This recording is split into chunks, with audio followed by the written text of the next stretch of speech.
Hey there, welcome to Broderos. Tonight, we've got hours of chilling horror stories combined with soothing rain sounds to help you relax and sleep. Before you drift off, leave a comment below and let us know where you're listening from and what time it is. And don't forget to hit that like button and subscribe right away. If you end up not enjoying it, you can always take it back later. Get cozy and let the fear take over. I could feel it before I saw it. The chill in the air. The silence, heavy and suffocating, like the walls themselves were holding their breath. It was the kind of quiet that makes you question whether the world outside even exists. My heart beat in sync with the ticking clock on the wall, its rhythmic sound oddly comforting, until it wasn't. It wasn't the ticking anymore, it was the scraping. Something scraping along the wooden floorboards. At first, I thought it was just my mind playing tricks. After all, I had been alone in this old house for days, waiting for the phone call, waiting for the apology that would never come. The betrayal still sat heavy in my chest, like a knot that refused to loosen. How could they do that to me? The trust, the love, everything had been shattered in a moment of weakness. But here I was, in this house, alone with my thoughts, or so I thought. The scraping sound continued. Louder now. Was it outside? No. It was inside. Closer. I shifted uneasily on the couch, trying to focus on anything other than the sound. But it was impossible. My breath caught in my throat as I stood up, my legs trembling, unwilling to carry me closer to the source of the noise. The old house creaked as though it were alive, whispering secrets I didn't want to hear. The walls seemed to close in on me, the air growing colder, thicker. I wanted to leave, but the door was behind me, and I couldn't move. Not yet. My eyes darted around the room, searching for something, anything, that would explain the strange sensation creeping up my spine. The smell. That faint, nauseating scent of stale perfume. I wasn't imagining it. It was real. The scraping grew louder, and now there was something else. Footsteps. Slow, deliberate. They moved across the floor above me, then stopped. My heart hammered in my chest. I wasn't alone. The room seemed to distort as I stepped toward the staircase, my breath shallow, every footstep a loud echo in my own ears. Something was waiting for me up there, and I could feel it in my bones. I reached for the railing, my fingers brushing against the cold wood. But before I could climb, something caught my eye. At the bottom of the stairs, in the dim light of the hallway, a figure stood. I froze. A shadow. A person? No. The shape wasn't right. It shifted, unnatural, its form flickering in the faint glow of the hallway light. I wanted to scream, to run, but I couldn't. The figure turned toward me. Its eyes. I knew those eyes. Those eyes that once looked at me with love, with trust. But now they were hollow, empty. Nothing more than the shell of what once was. You should have known better, it whispered, a voice that seemed to echo from all around me, hollow and distant, but still cutting deep. I couldn't move, couldn't speak. The figure was fading in and out of my sight, like a memory I didn't want to remember. But it wasn't just a memory. It was real. The ghost of my betrayal. It had come to show me my sins, to remind me of everything I had lost. I had hoped I'd be free of it. But now, as the figure stepped closer, the silence thickened, and I knew there would be no escape. I stood frozen, my body trembling, heart pounding so loudly that it drowned out all other sounds. The figure before me, if you could even call it that, wasn't a person. It was something else. Something distorted by grief and anger, a twisted reflection of the person I used to know. The air in the room grew thick, suffocating. I could feel the weight of it pressing down on me, pushing me deeper into the floor. My mouth was dry. My legs refused to move, even though every part of me screamed for escape. Its hollow eyes locked with mine, and for a moment, I thought I saw something. A flicker of recognition. A flicker of the person it used to be, before everything shattered. Before I had shattered it. Do you remember? It whispered, the voice a sickening mockery of the past. Do you remember what you did? The question echoed through my mind, louder than any scream. I wanted to deny it, to tell it that it wasn't real. But how could I? I knew what I had done. I knew exactly what had happened. The betrayal wasn't just something that had happened to me. I had been the one to pull the trigger. The one to destroy everything. It had been my fault. I looked away, my eyes scanning the room, desperate to find something, anything, that would pull me from this nightmare. The walls seemed to shift, the dim light from the hallway flickering in and out. The house felt like it was alive, breathing, swallowing me whole. The shadow in front of me moved, its form blurring with every step it took. It was like a shadow that clung to me, following me, reminding me of every painful moment. It wasn't just a ghost of the past. It was my guilt, my shame, my punishment. Why? I whispered, my voice shaking. I didn't know who I was asking. It was like the house itself was waiting for an answer. The figure didn't respond. It just stared at me, its face twisting in the dim light. And then, like a nightmare breaking through the surface of sleep, its lips parted, and a cold, unfamiliar voice emerged. Because you deserved it. I staggered back, the words landing like a blow. My pulse raced as I stumbled toward the staircase, my hands gripping the railing for support. I had to get out. I had to leave. But every step I took felt like I was being pulled deeper into the darkness. The footsteps continued to echo from above. Were they real? Or was it just my mind, playing tricks? But no! The figure was still there, watching me with those empty eyes, waiting for me to crumble. I wanted to scream, to break down and beg for forgiveness. But the silence around me was louder than anything I could say. Every inch of the house felt like it was closing in on me, the walls narrowing, the air thick with the smell of decay. I turned, running down the hall toward the back door, but before I could reach it, something stopped me. A noise. A faint creak of floorboards. Then, the unmistakable sound of something dragging, scraping across the ground, closer now, too close. I wasn't alone. It was here. The shadows twisted, forming shapes that were not quite human, not quite anything. I spun around, eyes wide, but there was no escape. The door was locked. The windows barricaded. The figure's voice whispered again, this time colder than before. You can't run. Not from this. Not from what you've done.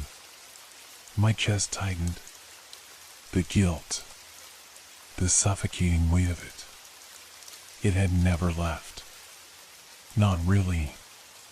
It was always there, lurking in the corners of my mind. I thought I could escape it. I thought I could leave it behind.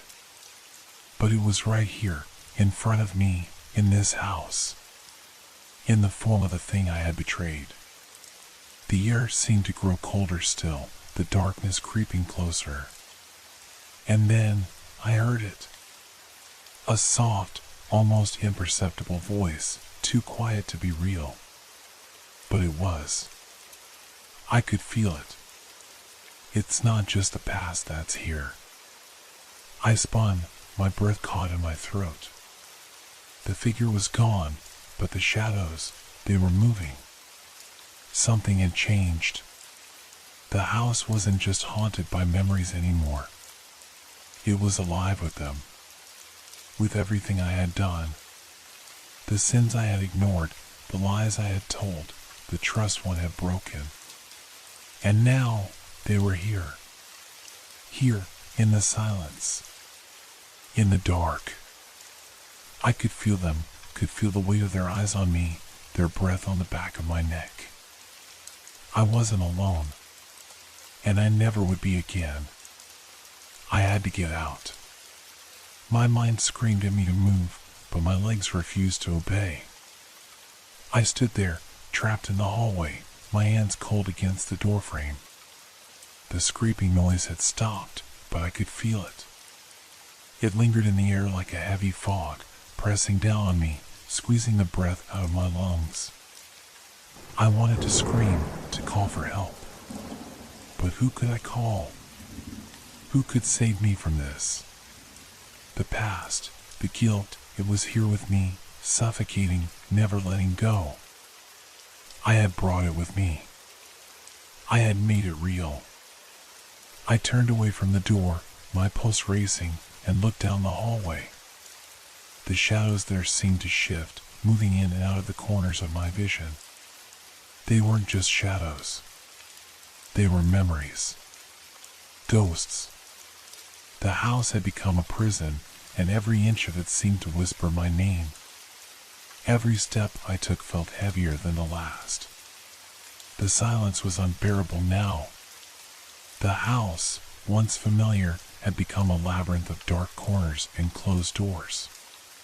Each room I passed seemed to grow colder, darker. My breath came in shallow gasps as I moved toward the staircase again, but I knew I wasn't alone. The air was thick with the presence of something. Something waiting. I reached for the banister, my fingers trembling. I could feel the coldness of the wood seeping into my skin, as though the house itself was alive, drawing me in. Slowly, carefully, I ascended the stairs, every step creaking beneath my weight, echoing like a warning. The figure was still there, or maybe it never left.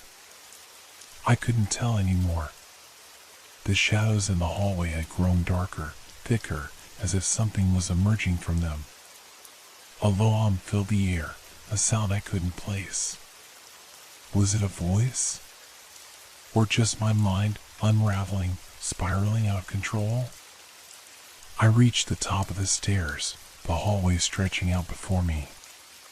The door to the bedroom was slightly ajar, the light inside flickering like a dying flame. I felt a pull toward it, a magnetic force drawing me closer. But I didn't want to go. Not again. Not into that room. The memories of what happened there, of the things I had said, the things I had done, were too much. The room had once been a sanctuary, a place of warmth. But now it was just a tomb, a place where everything had fallen apart. I stood in the hallway, staring at the door. And then, I heard it. A whisper. Come inside. It was faint at first, almost too soft to hear. But it was there. The voice. It was familiar, and yet it wasn't. It was a voice that belonged to someone I once knew, someone I had trusted. But now it was twisted, broken, just like everything else. I took a step forward, against my better judgment. The floor creaked beneath my feet, and my heart raced faster. The hallway stretched out before me, the shadows playing tricks on my eyes. But I couldn't turn back. Not now. Not when the voice was calling me. With each step, the air grew colder, the darkness pressing in from all sides. I reached the door and pushed it open, the creak of the hinges sounding louder than anything else. The room was dimly lit, the flickering light casting long shadows across the walls. There, in the center of the room, was a figure. It wasn't the same as before, not entirely. But it was still there. The eyes. Those hollow, empty eyes that had once been full of love, full of trust. Now they were cold, unforgiving. "You came back," the figure said, its voice low and rasping. It wasn't just the ghost of betrayal anymore. It was something else. Something darker. I stepped into the room, the door creaking shut behind me. I couldn't escape now. The figure moved toward me, and I could feel the air grow thicker with every step it took. It was close now, too close. I could smell it, the same stale perfume, the same bitter scent that had followed me since the beginning. The scent of my guilt. "Do you know what you did?" the figure whispered, its breath cold against my skin. I nodded, unable to speak. The weight of it was crushing me, suffocating me. I had betrayed them. I had broken everything. And now, I was here. Trapped in this house, with this ghost, this thing that had once been a person. I didn't mean to. I managed to say, my voice barely a whisper. The figure smiled, but it wasn't a smile. It was a twisted grin, a mockery of the smile that had once comforted me. It leaned closer, its breath cold against my ear. "You didn't mean to? It doesn't matter now." The room seemed to spin around me, the walls closing in. The figure's voice echoed in my mind, drowning out everything else. The house, the shadows, the guilt, it was all consuming, overwhelming. I had no way out. The past had caught up with me, and now it was here, waiting to swallow me whole. I couldn't breathe. The air felt like it had turned to stone, weighing down on me with every shallow gasp I took. My legs were frozen in place, the cold hardwood beneath my feet now felt like a prison. The figure stood in front of me, its presence all-consuming. I could feel the weight of its gaze, the crushing silence that stretched between us. "You thought you could escape," the figure whispered, its voice sliding into my ears like poison. "You thought you could leave it behind. But it follows you. It always will." I shook my head, unable to process the words, unable to grasp the reality of what was happening. This wasn't just a memory. This wasn't just guilt. It was real. The house, the air around me, was alive with the ghosts of my past. I could hear them, feel them, crawling beneath my skin. The figure's face twisted into something that could have once been a smile. It was grotesque now, a sickening reminder of everything I had lost. "You should have known better," it said, its voice sharp and jagged like broken glass. "You knew what you were doing, but you did it anyway. And now, you'll pay for it." I took a step back, my heart hammering in my chest, my throat tight. But there was no escape. The door was still shut behind me, the walls of the room pressing in, suffocating me. I had nowhere to run, nowhere to hide. "What do you want from me?" My voice was barely a whisper, trembling with fear, but I forced the words out, my mind desperately searching for an answer, for some kind of release. The figure didn't answer at first. It just stood there, staring at me with those hollow eyes. They were empty, yet filled with so much pain, so much loss. They were my eyes, my reflection, showing me everything I had done, everything I had destroyed. "You've already taken everything," it said after a long silence, its voice colder than ice. "But there's one thing left." I didn't understand. My mind was spinning, racing to make sense of it all. One thing left? What was left? What could possibly be left after everything I had already lost? My heart pounded in my ears, the only sound in the room, and then it hit me. A horrifying realization. I wasn't the only one who had paid for my mistakes. Don't, I whispered, but the figure was already moving, gliding toward me, its presence so overwhelming that I could barely stand. It reached out a hand, and the air around me seemed to grow even colder, more suffocating. The light flickered, casting the room in shadows that twisted and danced like ghosts, mocking me. The figure's hand hovered just inches from my face. It was so close I could feel the chill radiating from it. "You took their life," it said, its voice low and full of venom. "You thought you could live with it. But the price is far higher than you think." I felt a surge of panic rise within me, my breath coming in sharp, shallow gasps. I stumbled backward, but the figure's hand followed, always reaching, always just out of reach. The darkness in the room seemed to close in, and I could hear something else now, footsteps. Faint at first, then louder, growing closer, as though something was coming toward me, something I couldn't see, but I could feel. The shadows in the room began to shift, to twist in unnatural ways. They were no longer just shadows. They were shapes, figures, moving, reaching, pulling at the edges of my sanity. I couldn't breathe. I couldn't think. I turned, desperate, and tried to open the door, but it was locked. The knob wouldn't turn. The sound of the footsteps grew louder, and now I could hear them, could feel them. They were behind me, circling me, closing in. I could feel them breathing down my neck, and yet, when I turned to look, there was nothing there. Nothing. I backed away, my legs shaking, my mind a mess of panic and regret. What was happening? Was it real? Was I losing my mind? The house was alive. It was suffocating me, drowning me in my own guilt. "Let me out," I begged, my voice rising to a desperate shout. But the room was silent. The shadows were still moving, crawling toward me, swallowing everything in their path. The figure had disappeared, but the weight of its words still lingered in the air, suffocating me. "You can never leave," it whispered, the voice coming from all directions, surrounding me. "Not now. Not after everything you've done." I stumbled back, desperate for an escape, but there was no escape. No way out.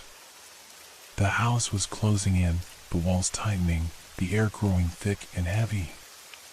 And then, in the distance, I saw it. A figure standing in the doorway. But this time, it wasn't just a shadow. It was real. It was solid. And I knew, without a doubt, who it was. It was them. The person I had betrayed. The weight of their gaze was unbearable. I couldn't breathe. I couldn't speak. My chest tightened as I faced the consequences of my actions. This was it. This was the price of my regret. And I would pay it, forever. The figure in the doorway was no longer just a shadow. It stood there, tall and unwavering, bathed in the flickering light from the room behind it. Their face was shrouded in darkness, but I knew who they were. I could feel it in the very pit of my stomach, a deep ache of recognition that tore through me. The person I had betrayed, the person whose trust one had shattered, was standing in front of me. My body went cold, as if the room had dropped several degrees, the air around me thick with something far worse than just fear. This was guilt, pure and suffocating. I wanted to scream, to run, but my feet wouldn't move. I was rooted to the spot, my heart pounding in my chest, a drumbeat of dread that I couldn't escape. The figure took a step forward, and with that movement, the world around me seemed to shift. The room grew darker, the walls pressing in like the inside of a coffin. The shadows from the corners of the room stretched and reached, twisting around the figure, as if the very house was feeding off my terror. I tried to speak, but the words caught in my throat. What could I say? What could I possibly say to make things right? The damage was done. The betrayal had already been committed. This ghost, the spirit of all my regrets, of my darkest actions, had come for its reckoning. The figure took another step. It was closer now, the outlines of their face coming into view. It wasn't fully human, not anymore. Their features were twisted, almost as if they had been burned, warped by time and pain. Their eyes, though, still had that familiar sadness. That haunting emptiness that had once been full of love, now only filled with a quiet rage. You left me, the voice was soft, but the words cut through me like a blade. You thought you could walk away, that you could forget. I wanted to apologize, to explain myself, to beg for forgiveness, but the words wouldn't come. I couldn't speak. I couldn't do anything but watch as they moved closer, their every step reverberating in my mind like an echo of my own failure. You betrayed me, the figure continued, their voice now sharp, almost accusing. You broke something that could never be fixed. And now, you will know what it feels like. The room seemed to constrict further, the air thick and oppressive. The walls bent inward, and the shadows grew longer, stretching out toward me like dark hands ready to pull me into the void. I could feel my breath coming in ragged gasps, my heart threatening to explode from my chest. My hands shook uncontrollably at my sides. Suddenly, the figure lunged forward, closing the distance between us in an instant. I gasped, stumbling back, but there was no place left to retreat. I hit the wall behind me, the cold surface pressing against my back, offering no comfort, no protection. The figure's face was inches from mine now, their breath cold and foul, like death itself. You took something from me, they whispered, the words like a bitter poison. And now, it's your turn to suffer. I felt something change in the room, something I couldn't explain.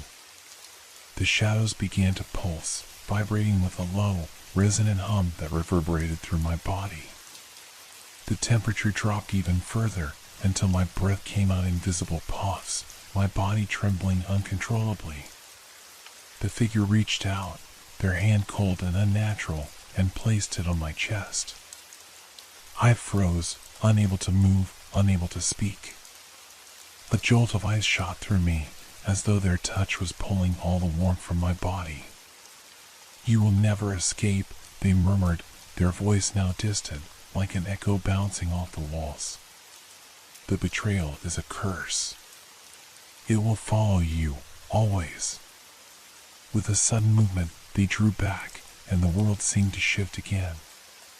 The shadows that had filled the room faded, replaced by an overwhelming silence.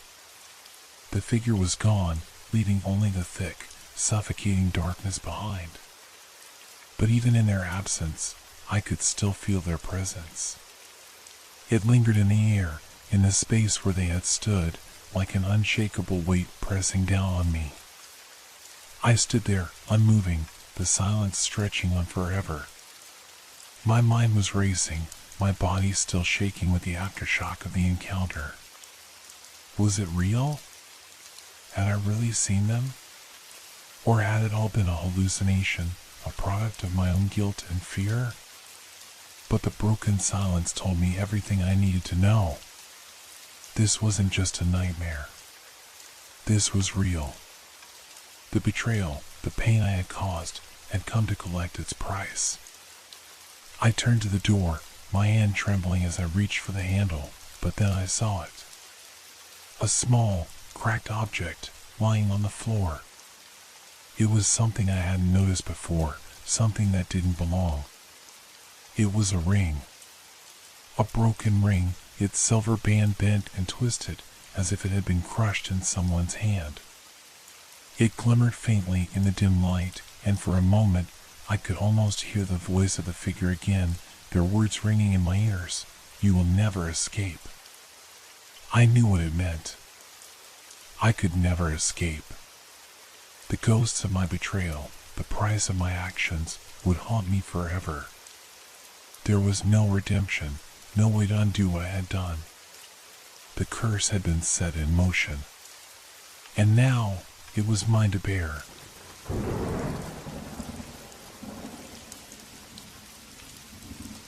It always starts with a sound, a subtle shift in the air, a slight rustle that I can't quite place. But once I hear it, once it lingers in the silence, I can't ignore it. It's never loud, never enough to draw attention, but it always sends a shiver down my spine. That sound, I know it. And that's when it begins, the memory. It starts quietly, like a whisper, and before I know it, I'm drowning in it. I try to focus on something else. I stare at the walls, the familiar, cracked paint, the clutter that's accumulated in this small apartment of mine. It's all I have left now, this tiny space that once felt like a home. Now, it feels like a prison. The walls feel closer every night, pressing in, suffocating me with their reminders of what's lost. I've been alone for so long now. Too long, maybe. The loneliness has become a part of me, woven into the fabric of my being. I try to tell myself it's fine, that I'm fine, but I can't escape it. Not when the past keeps creeping up behind me. The night is quiet. Too quiet. The city outside hums with distant sounds, but inside, it's as if the world has stopped. And that's when I hear it, the sound I always hear when it starts. It's faint at first, like a footstep on carpet, too soft to be real, but then it grows. Slowly, just enough to make my heart beat faster. My breath catches in my throat. I tell myself it's nothing. Just the house settling, or maybe the wind brushing against the window. But even as I try to convince myself, I feel the cold creeping in. A chill that isn't from the air. It's deeper, a coldness that burrows into my bones, making my skin crawl. The sound intensifies. I can't ignore it anymore. It's here. I try to stand up, but my legs are heavy. They won't move. The room seems smaller now, as if the walls are closing in. I can feel the memories surfacing, pushing through the cracks in my mind. The past that I've tried so desperately to forget. I close my eyes, but it doesn't help. The images flood in anyway. I see her face, the one I thought I had buried deep inside. Her eyes, so full of life, of laughter, of love. It hurts to remember, and yet the pain is strangely comforting, familiar. I can hear her voice now, too, soft and sweet, whispering my name, calling me. I want to drown it out, to forget, but it's too late. The memory has taken hold, and now I'm trapped in it. I open my eyes, and for a split second, I swear I see her standing in the corner of the room. Her silhouette, just a shadow at first, but slowly it becomes clearer. I blink, and she's gone. I don't know if it's real. I don't know if I've lost my mind or if this is something else. But I feel it, her presence. Like she's still here, watching me, waiting. And then, the memory that I've tried to suppress for so long crashes into me with full force. It wasn't just her voice that haunted me. It was what I did to her. What I failed to do. The words left unsaid, the things I should have done, but didn't. I hear another step. Closer this time.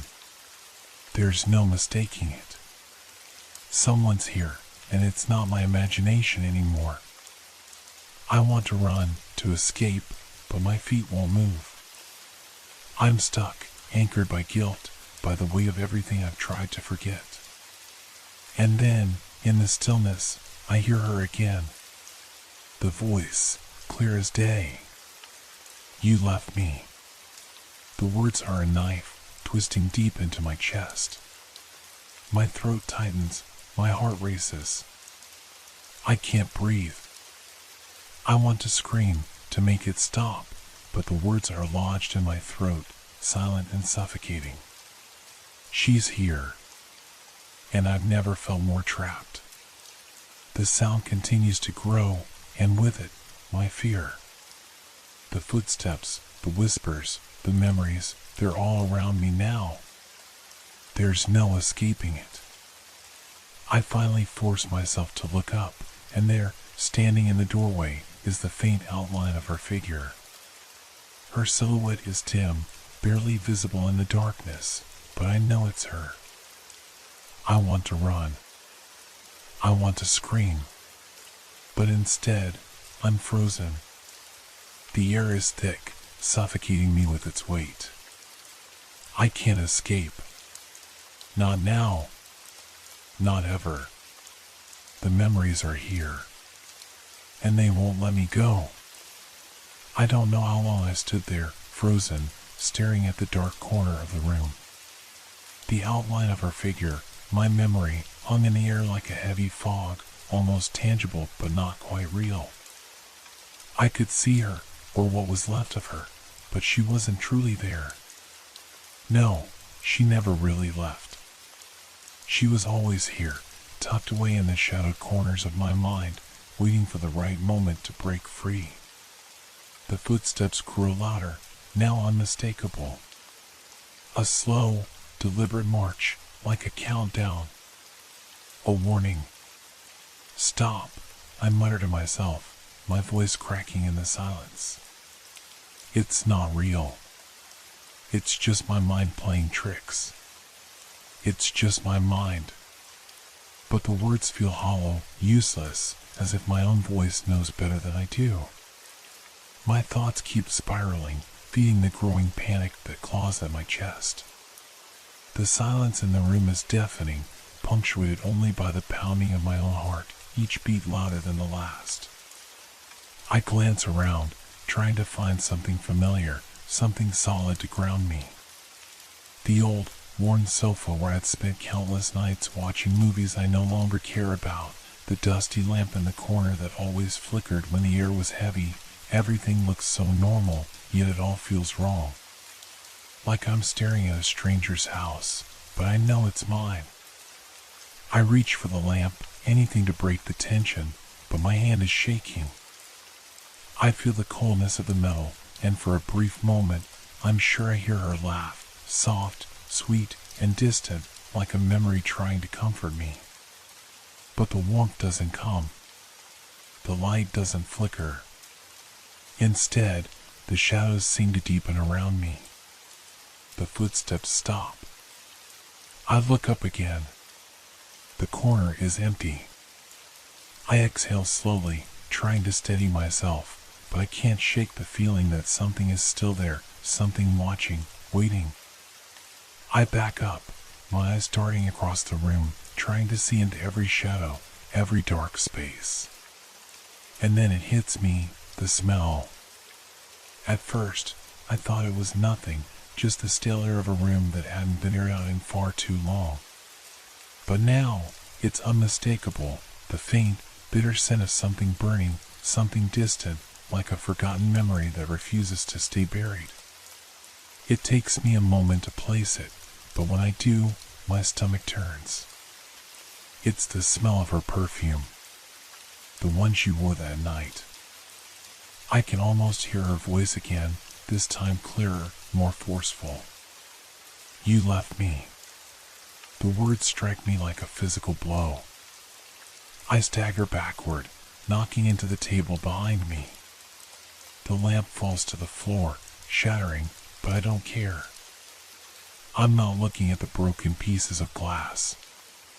My mind is racing, the pieces of the past coming together in a horrible, blinding clarity. I know what she's reminding me of. I know what I did. Her smile had always been so bright, full of life and love. She was the one thing in my life that made everything feel right. But I destroyed it. I broke it. And no matter how much time passes, no matter how far I try to run from it, the guilt never leaves. I left her. I walked away from everything we had, all because I couldn't face the truth. All because I was too weak to confront my own fear, my own failures. And now, she's here, reminding me of that every night. The air grows colder, the temperature dropping so suddenly that I can see my breath misting in front of me. I shiver, my pulse quickening.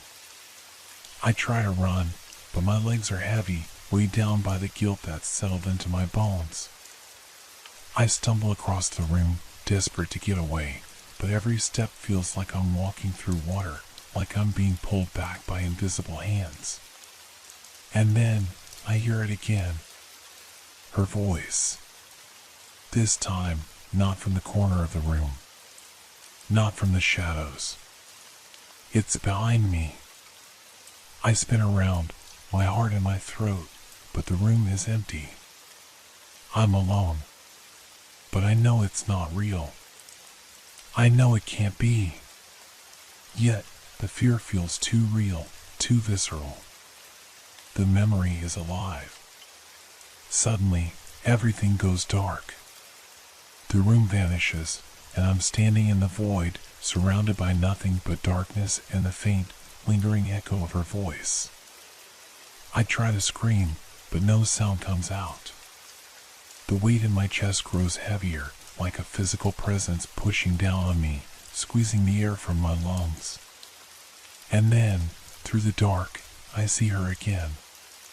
Only this time, she's not a silhouette. She's real, standing in front of me, her eyes empty and wide, like two bottomless pits staring straight through me. Why, she whispers, her voice a hollow, broken thing that shakes me to my core. I don't know what to say. I can't speak. The words won't come. The guilt chokes me, suffocates me. Her figure flickers, distorting like a broken reflection in a cracked mirror. I reach for her, but my hand passes through her, cold and empty. Then, everything falls silent. I open my eyes, gasping for breath, but the room is as it was. The shadows have returned to their familiar places, the air is still, and the sound of my heartbeat is all that remains. I want to believe it was just a dream, a trick of the mind. But deep down, I know it wasn't. I know she's still here, and she won't let me forget. I woke with a jolt, the sound of my own ragged breath filling the air. The darkness of the room felt more suffocating now, like it was pressing on me from all sides. I rubbed my eyes, trying to clear the fog that lingered there, but the remnants of the dream, no, the vision, clung to me. The coldness, the emptiness of her eyes, that hollow voice that seemed to echo in my chest, they were all still with me. I sat up in bed, my heart racing, the blanket tangled around my legs. Sweat dripped down my temples, and my hands trembled uncontrollably. I tried to steady myself, to tell myself that it had all been a nightmare, but my body refused to listen. It felt too real. The scent of her perfume still lingered in the air, faint but unmistakable. How could that be? It was gone long ago. The room was silent, eerily so. The kind of silence that made the hairs on the back of your neck stand up. I strained my ears, trying to listen for anything that might break the stillness, but all I could hear was the rush of my blood in my ears. I rose to my feet, each movement feeling stiff and unnatural, as if I were dragging myself through water. My eyes darted across the room, searching for something familiar, something that could anchor me in the present. The same old furniture, the same worn curtains, the faint light coming through the blinds. Yet, it all felt distant, foreign, like I no longer belonged here. My gaze lingered on the window. The street lights outside cast long shadows across the floor, their faint glow painting the room in shades of yellow and orange. But it was more than that. Something was wrong with the light. The way it bent and stretched unnaturally, as if it didn't belong in this space. The shadows seemed deeper, darker than they should have been. I shook my head, trying to clear the fog that clouded my thoughts. It's just the stress. Just the dreams. Nothing more. I muttered to myself, but my voice felt foreign, as if the room itself was swallowing it up. I moved toward the window, drawn to the shadows outside, but as I reached for the curtains, the sound of footsteps, slow, deliberate, came again. Not in the distance this time. No, they were right behind me. Closer than before. I froze. My heart stopped for a beat. It's not real. It's just in your head. But even as I repeated it, I felt something shift in the air. The temperature had dropped again, the chill creeping up my spine. And then, there it was, faint but undeniable, the scent of burning. It was stronger now, like a distant fire that refused to be ignored. It reminded me of the night she left.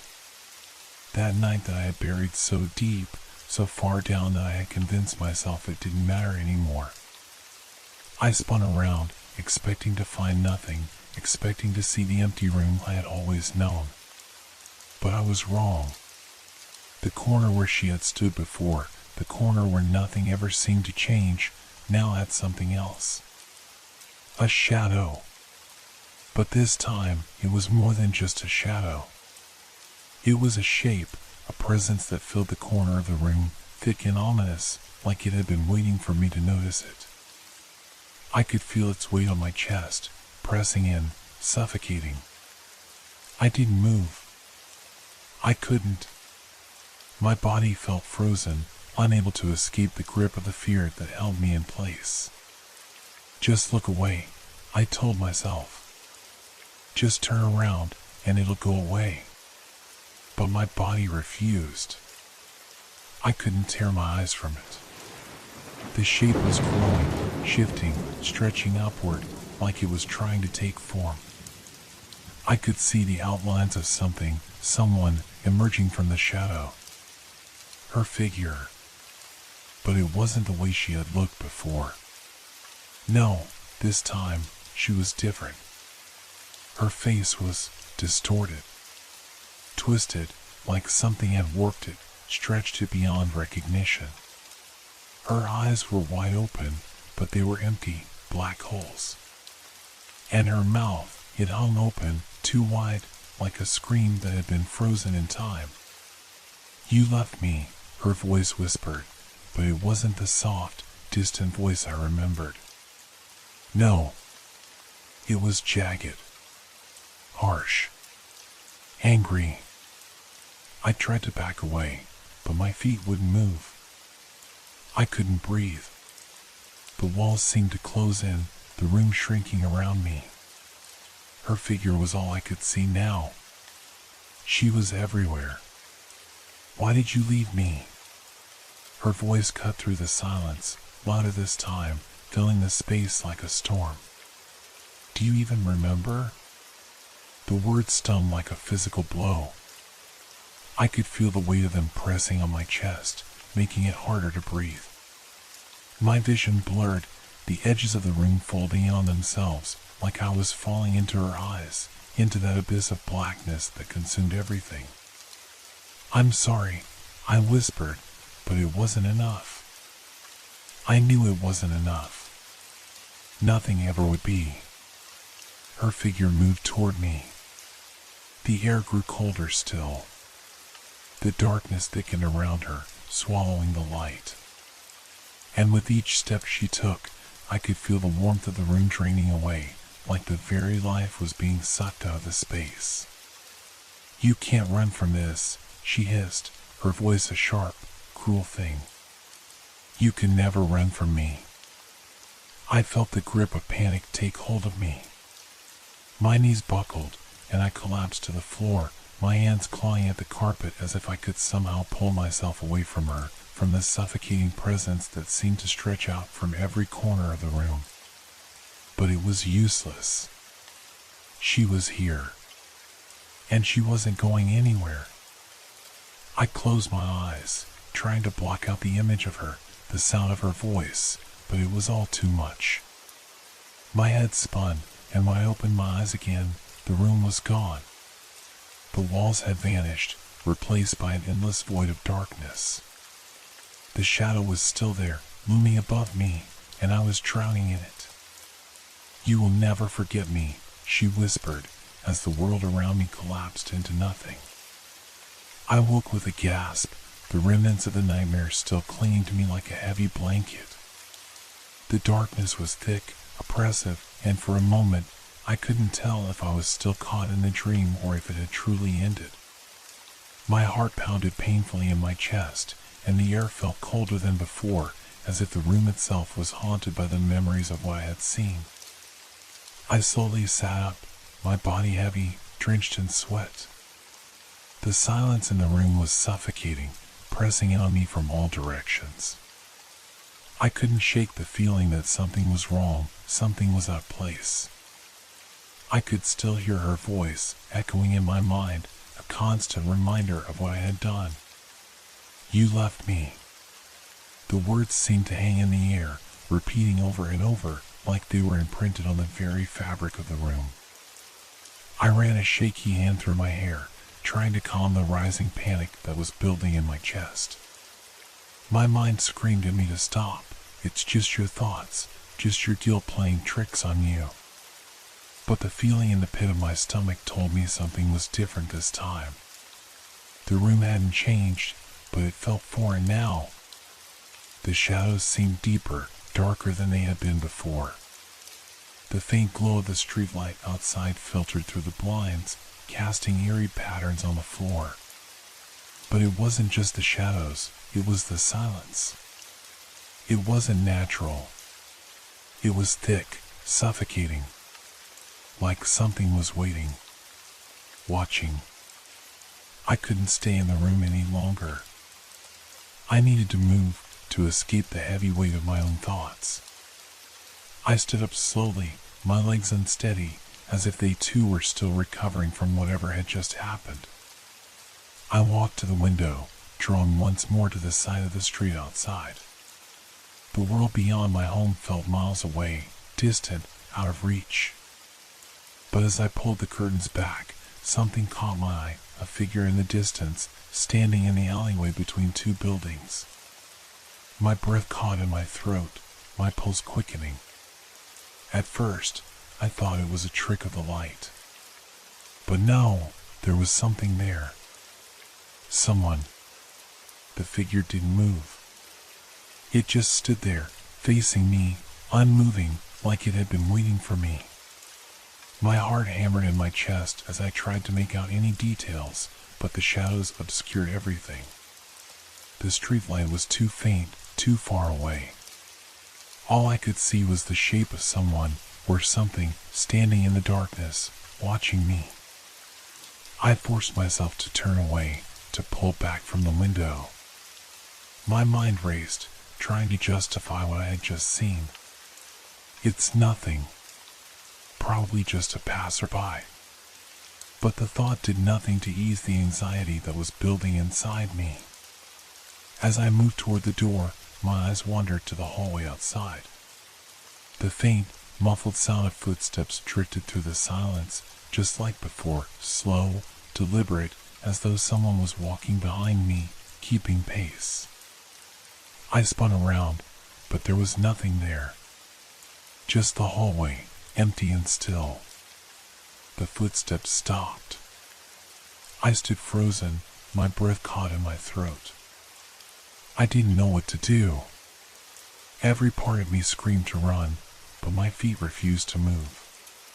The silence between the footsteps stretched on, thick and heavy, and I could feel the air around me change. It felt colder now, even colder than it had been in the room, like the very air had been sucked out. And then, I heard it again, the sound of her voice. "Why did you leave me?" The words seemed to come from everywhere at once, surrounding me, suffocating me. "Do you even remember?" I staggered back, my heart pounding in my chest, every inch of my body screaming for me to escape, to get away from the suffocating presence that seemed to close in on me from all sides. But when I tried to run, my legs wouldn't move. I was frozen, trapped in the grip of something I couldn't see, something I couldn't explain. I felt her presence before I saw her. The air grew colder still, the temperature dropping with each passing second until I could see my breath in the air. And then I saw her, just a flicker at first, a shadow at the edge of my vision. But as my eyes focused, I saw her more clearly, standing at the end of the hallway. Her face was still twisted, her eyes empty, her mouth open in a silent scream that sent chills down my spine. "You think you can forget me?" Her voice echoed again, louder this time, sharper. "You can never forget." I tried to speak, to explain, to beg for forgiveness, but my voice was swallowed by the cold, by the weight of the fear that held me captive. My hands shook, my knees buckled beneath me as I collapsed to the floor. I couldn't tear my eyes away from her. She was closer now, too close. The shadows around her were alive, swirling, reaching out like fingers to grab me.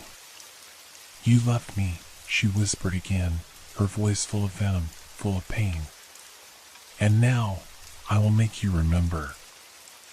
I opened my mouth to scream, but no sound came. The cold wrapped itself around me, suffocating me, and I could feel my mind slipping away, drowning in the abyss that she had become. The walls of the hallway seemed to close in, the darkness pressing down on me from every side. And then, just as suddenly as it had all started, the world went still. The cold vanished. The silence returned. I was alone. I could still hear my own breathing, ragged and uneven, as I lay on the floor, unable to move, unable to comprehend what had just happened. The hallway was empty now, the shadows gone. But the fear, the dread, the suffocating sense that something was wrong, it lingered. I sat up slowly, my body still shaking. My thoughts felt scattered, as if they were no longer my own. I didn't know what was real anymore. Had I imagined it all? Or was something truly happening? The answer seemed to lie in the silence that surrounded me, in the way the shadows seemed to stretch just a little too far, in the way my heart continued to race, as if it knew something I didn't. And then, through the stillness, I heard it again, the faintest whisper, like a breath against my ear. "You can't escape." I stood in the middle of the hallway, my body trembling from the raw, icy fear that still clung to my skin. The voice, that whisper, it hadn't been my mind playing tricks. No, it was real. She was real. The reality of it pressed down on me, suffocating me in a way I couldn't explain. My mind raced, trying to find a way out of this nightmare that had crossed the line between dream and waking. But there was no escape. The walls around me felt as though they were closing in, and the oppressive silence continued to hang thick in the air. It was as if the house itself was holding its breath, waiting for something. I stumbled back toward my room, barely able to keep my legs beneath me. Every step felt like it took me further from safety, deeper into the nightmare. I slammed the door behind me and locked it, but it offered no comfort. The room felt just as cold, just as wrong. The shadows in the corner stretched longer, as if they were trying to crawl toward me. I sank to my knees on the floor, pressing my hands to my face, trying to calm the panic rising in my chest. Get a grip. My mind repeated the mantra over and over, but the cold, the silence, and the strange weight of the air kept pushing me deeper into hysteria. This isn't real. The thought came to me like a lifeline. It can't be real. I'm imagining it. But the chill on my skin, the whispers that echoed through my ears, the unmistakable feeling of being watched. It was all too real. It felt like I was losing control, slipping into a place where reality and fear merged, where the line between what was and what was not blurred. I couldn't let this continue. With a shuddering breath, I forced myself to my feet, my legs weak, my head spinning. I needed to face this. I needed answers. I needed to know if it was all in my head, or if there truly was something in this house, something from my past that had come back to haunt me. I glanced at the small clock on the nightstand. The time didn't matter. Night or day didn't matter anymore. The shadows outside had claimed the world, and the memories that were starting to flood my mind were growing louder with each passing second. I moved toward the door, my hand trembling as I reached for the knob. The silence was unbearable, but it was more than just that. It was the feeling that someone, was waiting for me. It was the fear that once I stepped outside of this room, I would no longer be able to turn back. With a deep breath, I opened the door. The hallway stretched out before me, dark and quiet. I stood frozen in the doorway, my heart hammering in my chest. It was as though the house had become something else entirely. Something ancient. Something alive. I took a step forward. The sound of my footsteps echoed down the hallway, too loud, too sharp. It felt as though the sound was bouncing off the walls, magnifying the terror that was already crawling beneath my skin. I looked around, expecting to see something, anything, but the hallway remained empty. But that wasn't enough to ease my fears. The stillness was worse than anything. It was unnatural. It felt like the house was holding its breath, waiting for something to break the silence. I reached the stairs, the wooden steps creaking beneath my weight. Each one seemed to groan in protest, as if the house itself was trying to push me away. But I couldn't stop. I had to know. I had to find out what was happening. As I descended, I felt a flicker of movement from the corner of my eye. My head snapped toward the direction of the movement, but when I looked, there was nothing there. I stood still, trying to calm my frantic breathing. Was I just imagining things? Or was something truly there? I continued down the stairs, my pulse quickening with every step. The air grew heavier, colder, as if it were thickening around me. My eyes darted around the room, searching for any sign of what was happening. And then, from the shadows in the corner of the living room, I saw it. A flicker of white, barely visible at first, but unmistakable. It was her. Her figure stood in the corner, her silhouette barely visible in the dim light. Her hair was long and dark, her face pale and twisted with pain. Her eyes, those empty, hollow eyes, locked onto mine, and I felt a chill run down my spine that made my whole body freeze.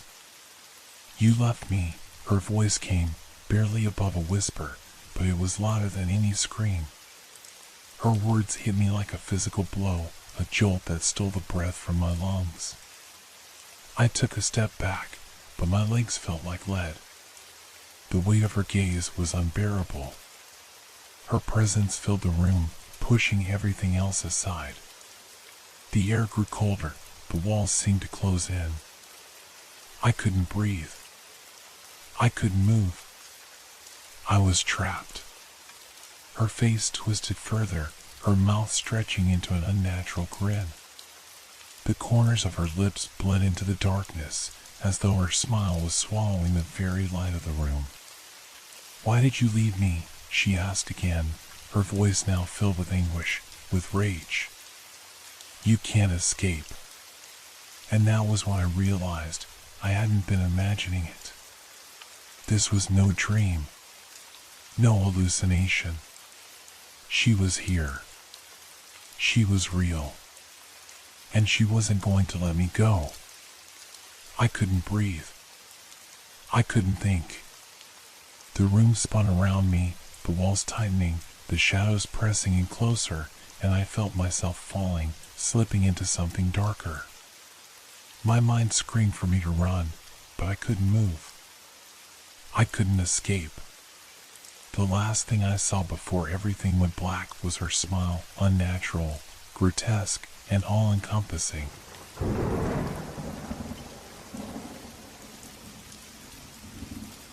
Why do I feel it? That cold breath, that creeping sensation, like something is always just behind me in the shadows.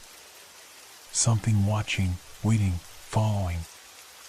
I didn't want to believe it at first, but now I can't deny it any longer. Something is wrong. So terribly wrong. It all started one night, like any other, when the world outside my window seemed still. The moon hung high in the sky, casting pale light through the trees, and the house was as quiet as it always was at this hour. I sat in my study, scrolling through old pages in the dim glow of the lamp on my desk. The familiar sound of my breathing was the only thing that kept me company, the steady rhythm of life in the silence of the night.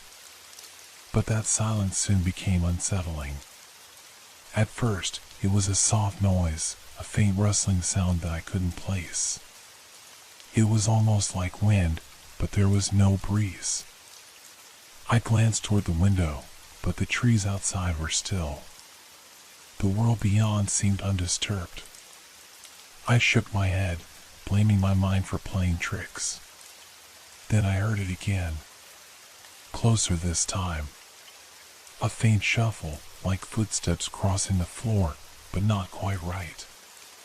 Not a human step.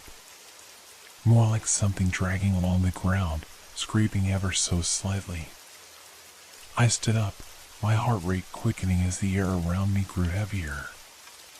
I tried to ignore it, tried to convince myself it was just the house settling. But there was something in the way the sound lingered, a sense of presence that crept through the walls and wrapped around me like an invisible force.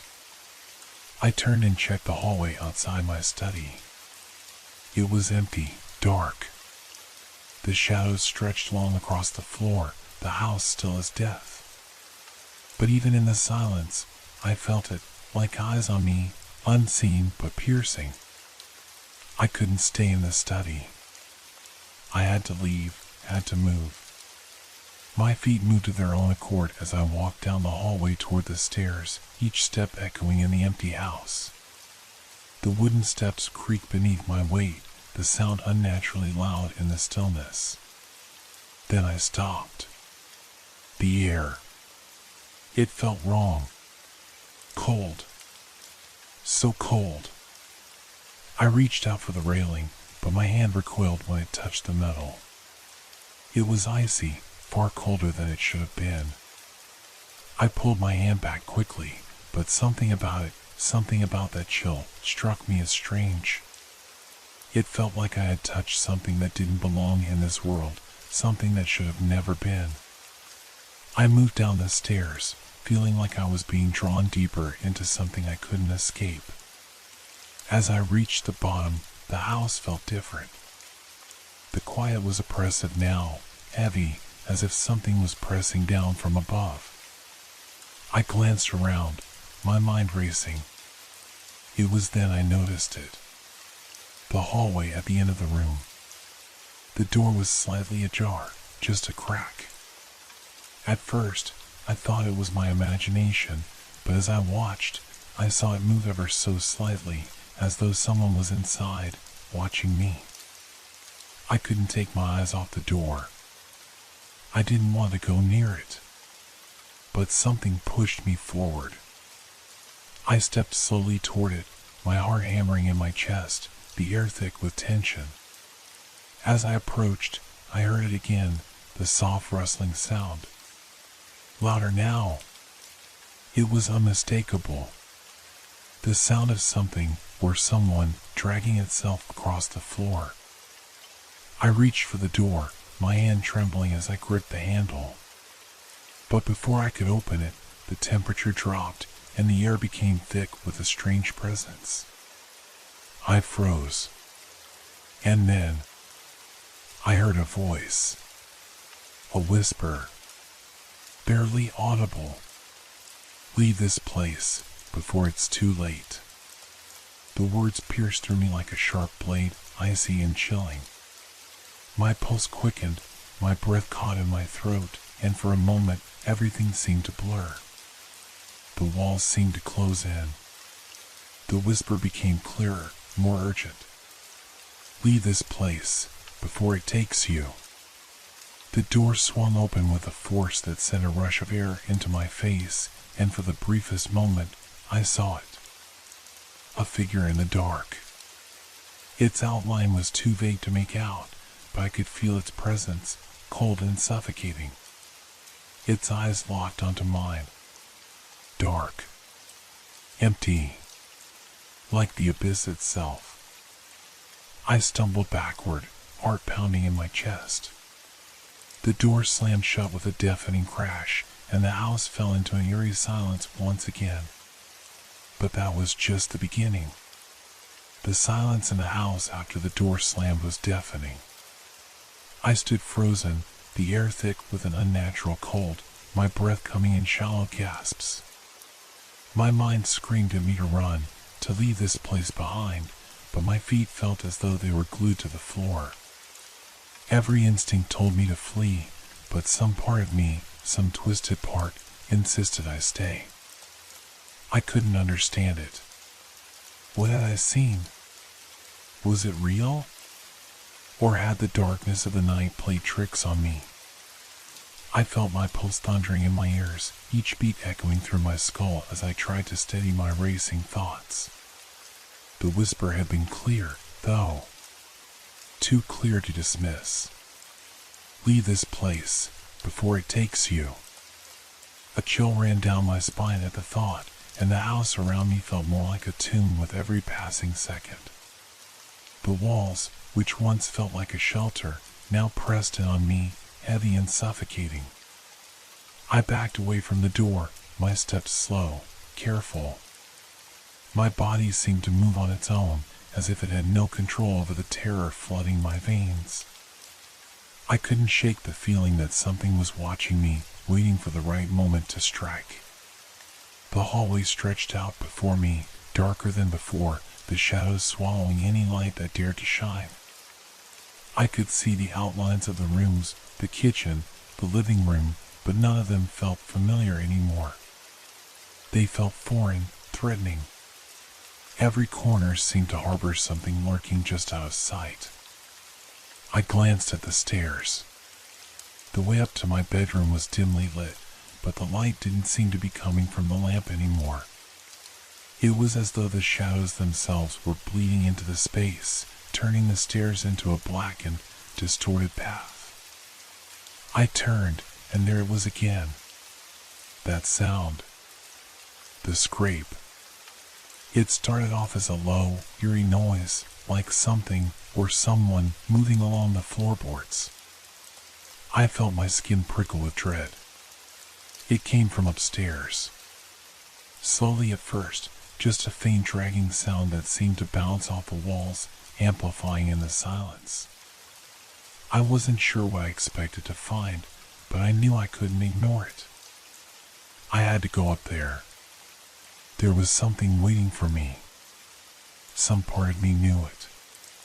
My mind screamed at me to leave, but I couldn't bring myself to do it. I stepped towards the stairs. The wooden steps creaked beneath my weight, groaning in protest as if the house itself was trying to warn me. With each step, the noise grew louder.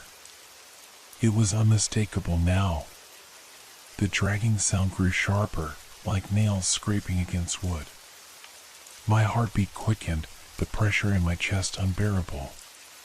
The landing at the top of the stairs was cloaked in darkness, but I could still make out the faintest outline of the door to my bedroom. And as I reached the top, my eyes fell on it. The door was slightly ajar. Not much, but just enough for me to see that it wasn't empty. Something was in there. I could feel it. Its presence hung in the air like a thick, invisible fog. The door creaked as though beckoning me closer, but every step I took made the hairs on the back of my neck stand on end. The whispers from earlier echoed in my head, repeating like a mantra, "Leave before it takes you." I couldn't move. My legs wouldn't carry me. My hands shook violently as I reached out toward the door, each inch closer, feeling like I was walking straight into a trap. The cold seeped through my skin, down to my bones, and I knew, without a doubt, that I was not alone. The scraping noise stopped abruptly. Everything froze. The air went still, too still. It was as though time itself had paused. My breathing was the loudest thing in the room, ragged and shallow. I couldn't see anything in the room beyond the door, but I could feel it. The darkness within seemed to throb, pulsating like a living thing. Then, from somewhere within that black void, a single word whispered to me. My name. Eli. The voice was soft, almost a breath against my ear, but it rang with a deep, inescapable familiarity. I stumbled backward, my heart racing as the room spun around me. Who was calling my name? I had never heard that voice before, yet it was as though I recognized it from the deepest parts of my mind. I had to get away, but my feet wouldn't obey me. Suddenly, the door slammed shut with such force that the entire house seemed to shake. The walls trembled, the windows rattled, and the silence returned, but this time it was different. It was not the calm silence of a house at rest. It was the silence of something watching, waiting. I spun around, desperate to escape, but as I turned, I saw it. A shadow. Not a natural one, but a shape, no, a presence, standing in the corner of the hallway, barely visible in the dark. It had no real form, just a shape that didn't belong. The air around it seemed to warp, twisting as though reality itself couldn't handle its presence. The figure didn't move. It just stood there, watching me, its unseen eyes fixed on my every motion. I wanted to scream, but my throat was dry. I wanted to run, but my legs wouldn't respond. I stood paralyzed, unable to look away from the dark shape that seemed to bleed into the shadows. And then, in a voice that sent ice through my veins, it spoke. "Time is running out, Eli." I couldn't breathe. The darkness around the figure seemed to stretch, as though it were pulling at the very air itself, swallowing up the space around me. My legs felt like lead, frozen in place by the suffocating presence that now stood before me. I could hear my heartbeat, fast, erratic, thudding against my chest like it was trying to break free. The cold in the hallway was unbearable now, pressing on me from all sides. "Time is running out, Eli." The voice was a rasp, low and inhuman, echoing through my skull. I tried to move, to step back, but my body wouldn't listen. It was as if the darkness itself had a hold on me, tightening with every breath I took. The shadow in the corner didn't shift, but I could feel it, growing, expanding, taking on a form that was more than just a figure.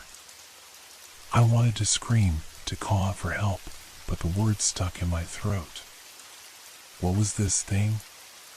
Who was it? And why was it calling me by name? I didn't know it. I had never seen it before.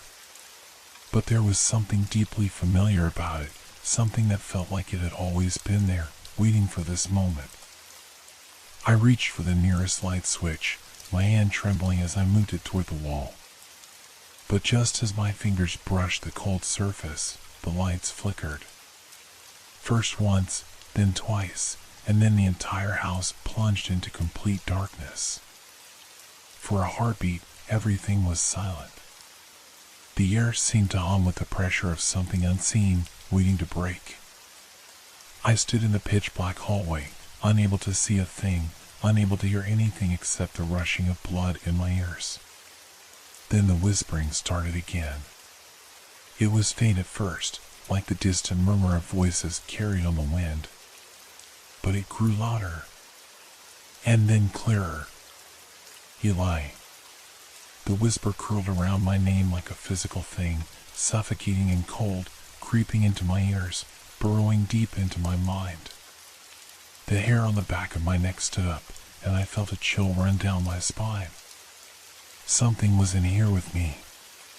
Suddenly, a sharp, metallic scrape echoed from the direction of the living room. It was the same dragging sound I had heard earlier, but it was louder now, closer. The unmistakable sound of something moving. Something heavy. I froze. Was it coming for me? Was it already in the house, moving between the rooms, closing in on me like a predator stalking its prey? I wanted to move. I wanted to run. But I couldn't. My feet were rooted to the floor, as though the very ground had turned to stone. My breath came in ragged gasps, the cold air stinging my lungs with every inhale.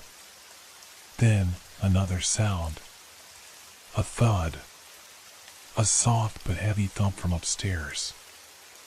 I could barely hear it over the sound of my own heartbeat. But it was there. And it was unmistakable. Someone, or something, was upstairs. I couldn't stand it anymore. My body moved of its own accord, shaking with fear, my hands reaching out for the nearest object. My eyes darted around the hallway, but there was nothing to grab onto. I stumbled back toward the stairs, moving with uncoordinated urgency. I had to go up there. I had to find out what was happening. But the moment I stepped onto the first step, the whisper returned. Eli, you can't escape. The voice was close now, too close. I could feel the pressure of it against my skin, almost as though the darkness itself was pressing in on me. The air was thick, suffocating, and I felt the walls closing in. My breath was ragged, my mind spinning as I looked up at the darkened stairs ahead of me. The second step. The third. I moved without thinking, pulling myself up to the landing. The scraping sound was louder now, louder than ever. It wasn't coming from the living room anymore. It was coming from the room at the end of the hall. My bedroom. The door was still ajar, just as it had been before, but now I could hear something else. A low, guttural sound, like the scraping of nails across the floor, the walls, the ceiling. It didn't stop. It just kept going, faster now, more erratic. Then, in the dim light that filtered through the crack in the door, I saw it. A shape. It was small at first, a dark figure crouched in the corner of the room, its outline barely visible. But as I looked closer, I saw it clearly. It wasn't human. It wasn't even close. The figure was hunched over, with long, spindly limbs that seemed to stretch unnaturally as it moved. Its skin was pale, slick like oil, and its face, if it could even be called that, was a twisted mass of features that seemed to be constantly shifting. My body screamed at me to run, to leave, to get away. But my feet wouldn't move. It was as though I were rooted to the ground, unable to escape the horror that was unfolding before me. The figure slowly raised its head, and in the dim light, I saw the glint of its eyes. They weren't eyes. They were voids. Hollow, empty holes where eyes should have been. Black and endless, like staring into a deep abyss. And in those eyes, I could see it. The thing that had been hunting me. The curse. I tried to scream, but no sound came out. The figure stretched out one of its arms, its fingers long and twisted, reaching for me. It spoke, its voice like dry leaves scraping against each other. "Time is over, Eli." And then it moved. Faster than I could comprehend. The darkness closed in, swallowing the room, the hallway, everything. My mind began to fracture as the light flickered, the world tilting and warping like a nightmare I couldn't wake up from. I stumbled backward, desperate to escape, but the shadow reached for me, its fingers curling around my throat. I couldn't move. The coldness that wrapped around my throat was suffocating, as if invisible hands were tightening with every passing second. The figure's fingers dug deeper into my skin, and I gasped for air, but none came. My mind raced, my heart pounding so violently that I could hear it in my ears, louder than anything else. It was like a drumbeat, urgent, drowning everything out. It was coming for me. There was no escape. My body trembled, but I couldn't break free.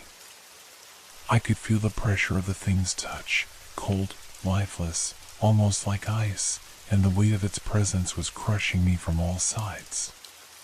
The room was spinning, warping, like the very air around me had become something foreign, something wrong. With every shallow breath I managed to take, the world around me seemed to grow darker, more twisted. The walls closed in, the shadows in the corners growing thicker, reaching out as if they were alive. The scraping sound from earlier was still there, echoing, vibrating through the air. It wasn't just in the room anymore. It was everywhere, inside my head, in the walls, in my chest. I tried to scream again, but my throat was too tight. The figure's grip tightened around my neck, pulling me forward. My feet left the ground, and I was suspended, hanging by the invisible force that held me. Then, just as I thought I might lose consciousness, the grip loosened. Not enough for me to breathe, but enough for me to feel the air return to my lungs in shallow, desperate gasps. I tried to look at the figure again, but it was as if my eyes were betraying me. It was no longer clear, a blur of movement, its shape constantly shifting, always in flux. The shadows danced around it, making it seem like it was part of the very darkness itself. Its voice slithered into my mind. "You cannot escape what is already inside you, Eli." The words hit me like a punch to the stomach. Inside me? What did that even mean? Was this happening because of the curse? Because of something I had done? My thoughts tangled in confusion, each breath more labored than the last. "Who are you?" I managed to croak, barely able to form the words. The figure's shape seemed to stretch, grow taller, impossibly long and distorted. The air around it shimmered, like heat rising off pavement, warping everything it touched. "I am what you have always feared. I am what you have ignored." The darkness around us seemed to pulse, alive, pushing against my chest, forcing me to look at it. I wanted to close my eyes, to block it out, but I couldn't. I couldn't look away, no matter how much I wanted to. "You are not alone in this." The figure's voice was soft now, almost kind, but there was something terribly wrong in it. "I have always been with you, Eli. Watching. Waiting." I felt a chill run down my spine as its words sank in. It wasn't just in my house. It wasn't just here, in this room, right now. It was everywhere. It had always been everywhere, lurking just out of sight, like a shadow cast over my life. I squeezed my eyes shut, desperate to break free from its grasp, but the pressure around my throat returned. Stronger this time. I couldn't breathe, couldn't think. The air was thickening with every second. The sound of footsteps, slow, deliberate, reached my ears. But these weren't the scraping noises I had heard before. These were heavier, closer. The sound of something or someone moving with purpose. Then I heard it. A low, guttural laugh. Eli, the figure whispered, so close I could feel its breath on my ear. It's too late. The laughter echoed around me, louder now, growing, filling the room. The darkness pressed in tighter, and I felt a sharp pain in my chest, as though something was squeezing the very life out of me. My head spun, and the walls around me seemed to bend, twist, stretch in all directions. I wanted to scream, to run, to fight back. But the power holding me was too strong, and the fear was too much. Then, everything stopped. The pressure released, and I collapsed to the floor, gasping for air. The room was silent now, too silent, and my body shook uncontrollably, like I was cold, but I wasn't. My skin was clammy with sweat, and I could taste metal in my mouth. The laughter had stopped, the figure was gone, and yet something lingered. Something I couldn't shake. I tried to push myself up, but my hands felt weak, as if they couldn't support my weight. The air around me still felt thick, heavy. And the darkness didn't feel like it had gone. It was still there, just outside my vision, watching me. I stood up slowly, my legs unsteady beneath me. The room, the house, everything felt wrong, like it was no longer the place I had known. The walls were closing in again, the shadows creeping toward me as though they were alive, as though they were trying to drag me back into the void. I turned, panic rising again in my chest, and ran toward the door. But when I opened it, I didn't find the familiar hallway I knew. Instead, I was standing at the edge of a forest.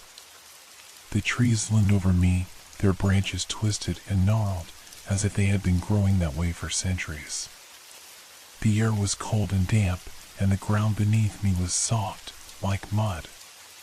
The wind whispered in the trees, a voice I could almost understand. "You can't run from yourself, Eli." I froze. The house was gone. In its place, there was only the forest. And the voice that seemed to be calling my name again. It was everywhere. The trees, the ground, the air. It was inside me, pushing me to move forward, deeper into the unknown. I took one shaky step into the forest, and the shadows moved with me. I stepped into the forest, my legs unsteady as though the ground itself was trying to swallow me whole. The trees closed in around me, their twisted forms blocking out what little light remained. The wind was stronger now, and I could hear it whispering, its voice scratching at my mind like the claws of something unseen. "Eli. Eli." I spun around, but no one was there. The shadows seemed to move on their own, crawling across the dirt beneath my feet, stretching like long, skeletal fingers. My heart hammered in my chest, but my legs carried me forward, deeper into the forest, against my will. The air was colder now, the chill seeping into my bones. My breath came out in shaky bursts, visible in the moonlight, as if my own breath was betraying me, showing me just how close the night had become. I had no choice but to keep moving. I couldn't go back. The house, my home, was gone. The forest was all that was left now. "Eli." The voice again, but this time it was closer. I couldn't tell where it was coming from.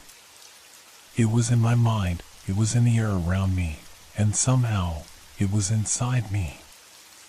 I couldn't escape it. I quickened my pace, the trees seeming to shift and grow taller around me, blocking any hope of escape. The ground became uneven, the soft dirt beneath me now replaced with something sharp, jagged rocks scraping against my shoes. I stopped. There was something ahead of me, a flicker of light, distant but unmistakable. My heart skipped a beat. Could it be someone else? Someone real? I stumbled toward it, my breath growing heavier, my steps quicker as the light grew brighter. It was as if the forest was pushing me toward it, urging me to follow. And then I saw it. A figure, standing in the middle of the clearing, bathed in the pale glow of moonlight. The figure's face was obscured, but I knew it wasn't human. Its silhouette was all wrong, too tall, too thin, the limbs too elongated, the way it stood unnatural, like it had never known the laws of gravity. I froze. Eli, the figure's voice echoed again, but this time it was different. There was a sense of familiarity in it. A sickening warmth that twisted my insides. I've been waiting for you. I wanted to run, to scream, but my body betrayed me, frozen in place, locked by an invisible force. The figure's hands raised slowly, and I could feel a weight pressing down on my chest, as if the very air around me was thickening, suffocating me. The shadows in the forest began to shift, swirling, dancing around me like smoke. The trees leaned in closer, their branches scraping together in a sound that echoed through the clearing. The figure took a step forward. "I've always been with you, Eli," it whispered, its voice wrapping around me like a vine, tightening. "You can't escape." Its eyes, if they could even be called eyes, opened. Empty voids of blackness, as if they were made of the same darkness that surrounded us. There was nothing human about it. Nothing real. The air went still. The world around me seemed to stop. Time, space, everything had become distant, unreal. I could no longer feel the ground beneath me, nor the trees above me. There was only the figure, its presence filling my entire world. "It's not just a forest," it murmured. "It's you, Eli. It's always been you. You've been running from it your entire life." I wanted to scream, but the words wouldn't come. The pressure around my chest was unbearable now. My lungs burned for air, but all I could do was stand there, helpless.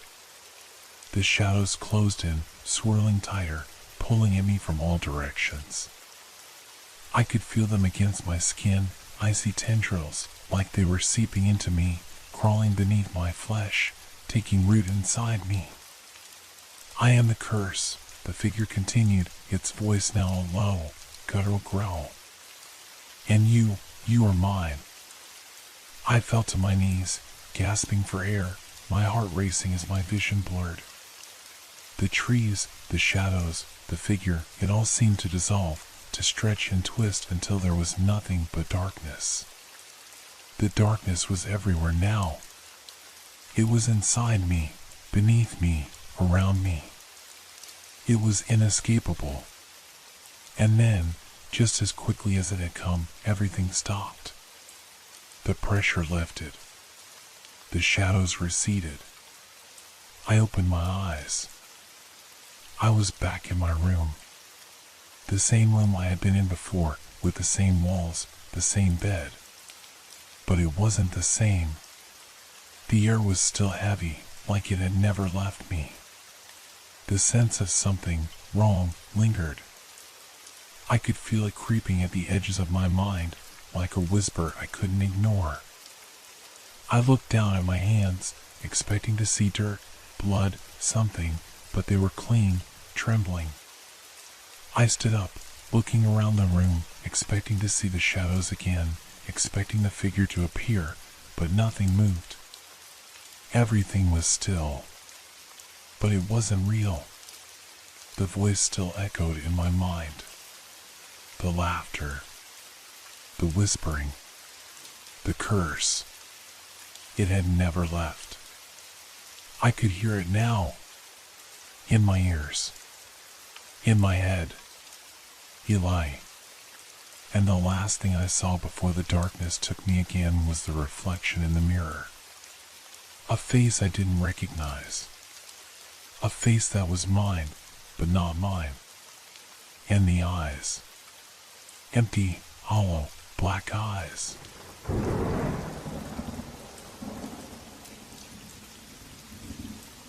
I always wondered if I was the only one who saw them. The marks on the walls of the old buildings, etched deep, almost as if the stone itself was trying to tell me something. The shapes, the symbols, they weren't just random scratches. No, they felt intentional. Like they had a meaning that no one else seemed to understand. I could feel it in my gut, the urgency, the weight of each one. At first, I thought it was my mind playing tricks on me. But as I continued my walks through the city, the markings appeared more frequently, in places I had never noticed before. In abandoned shops, in dark alleyways, and even in the ruins of forgotten homes. The more I saw, the more the markings seemed to react to me. It was as if they were following me, growing stronger, more defined each time I came near. I began to wonder, were they appearing because of me? Or was something else at play? Something I couldn't yet grasp. I wasn't sure when the feeling began, but it had become impossible to ignore. A heaviness in the air, a sense that something was just out of reach, something dark. The marks weren't just signs. They felt like a warning. Or maybe a confession. I couldn't let it go. I couldn't walk away from them. It started 2 months ago. I had been through a lot. The loss of my job, the collapse of my relationship, and the constant, suffocating feeling that something was missing in my life. Maybe it was this emptiness, this void I had been dragging around, that made me see things differently. Or maybe it was the city itself, its crumbling buildings and cracked windows, as if it, too, was losing hope. I was standing outside one of those buildings when I first saw the mark up close. The building was old, its bricks crumbling with age, the windows broken and boarded up. A place forgotten by everyone except the ghosts who had once lived there. I had walked past this particular building countless times, but on this day, I stopped. There was something about it that drew me in, like a pull I couldn't resist. On the side of the building, near the corner, I saw it, an intricate symbol, carved into the stone, just above eye level. It was as if the mark had been placed there deliberately, as if it had been waiting for me. It looked almost like a combination of letters and shapes, but it was unlike anything I had ever seen.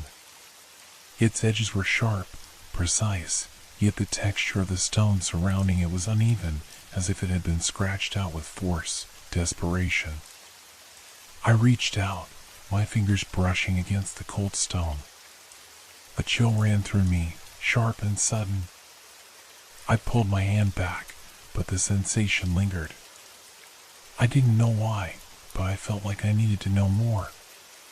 To understand. For days, I couldn't shake the image of the mark. It was there, in my thoughts, every time I closed my eyes. I couldn't focus on anything else. I began researching the building, its history. But there was nothing. No mention of it in any old records or documents. It was like the building had never existed. And yet, the mark remained. I began to seek out other buildings, other places where the marks might be hiding. I found them everywhere. On the backs of forgotten homes, on the underside of bridge beams, in the depths of the abandoned train station. Each time I saw a new mark, I felt it.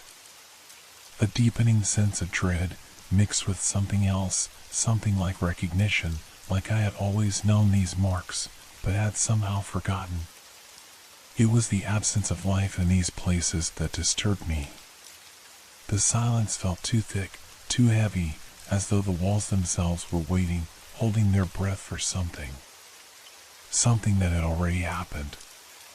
And each mark, each symbol, only deepened my unease. I wasn't sure what was happening. But one thing was clear: the marks, the signs, the traces of something far darker than I could have imagined were starting to affect me. It was as if they were marking me. And no matter how much I tried to escape it, I couldn't ignore the feeling that I was being watched, that I was being led somewhere, that the marks weren't just reminders, they were warnings. Warnings about something I had done, something I had long buried in my mind. I could feel my mind slipping, the weight of guilt and regret pressing down on me with every step I took. It was becoming unbearable. One night, as I walked through the old quarter of the city, I felt it again. The air thick with tension.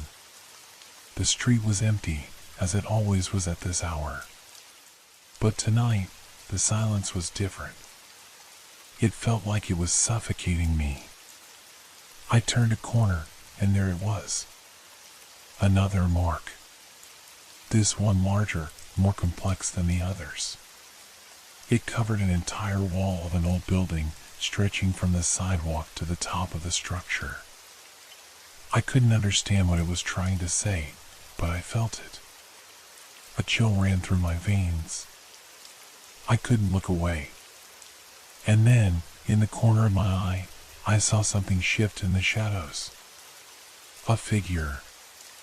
It stood there, just out of the range of the dim street lamp, a silhouette against the darkened wall. I froze, my heart pounding in my chest. The figure didn't move. It just watched. My breath caught in my throat. I wanted to run. I should have run. But instead, my feet carried me toward it, slowly, reluctantly. As I drew closer, the figure seemed to fade into the shadows, leaving behind only the mark. The mark that now felt like it was a part of me. The air was thick. My heart raced. I touched the mark again, this time with more force. And then, just like that, the world went black. When I opened my eyes again, I was standing in the middle of the street, alone. The mark was gone. The building was gone. There was nothing but empty space. I didn't understand what had just happened. Was it real?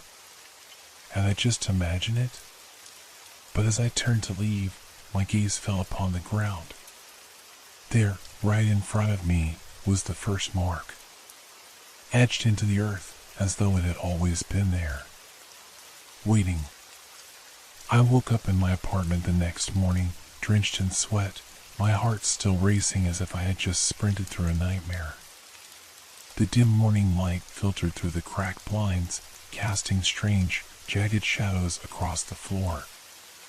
It felt like nothing had changed, but everything felt different. The silence was overwhelming, and I couldn't shake the feeling that something had shifted within me, something deep and unsettling.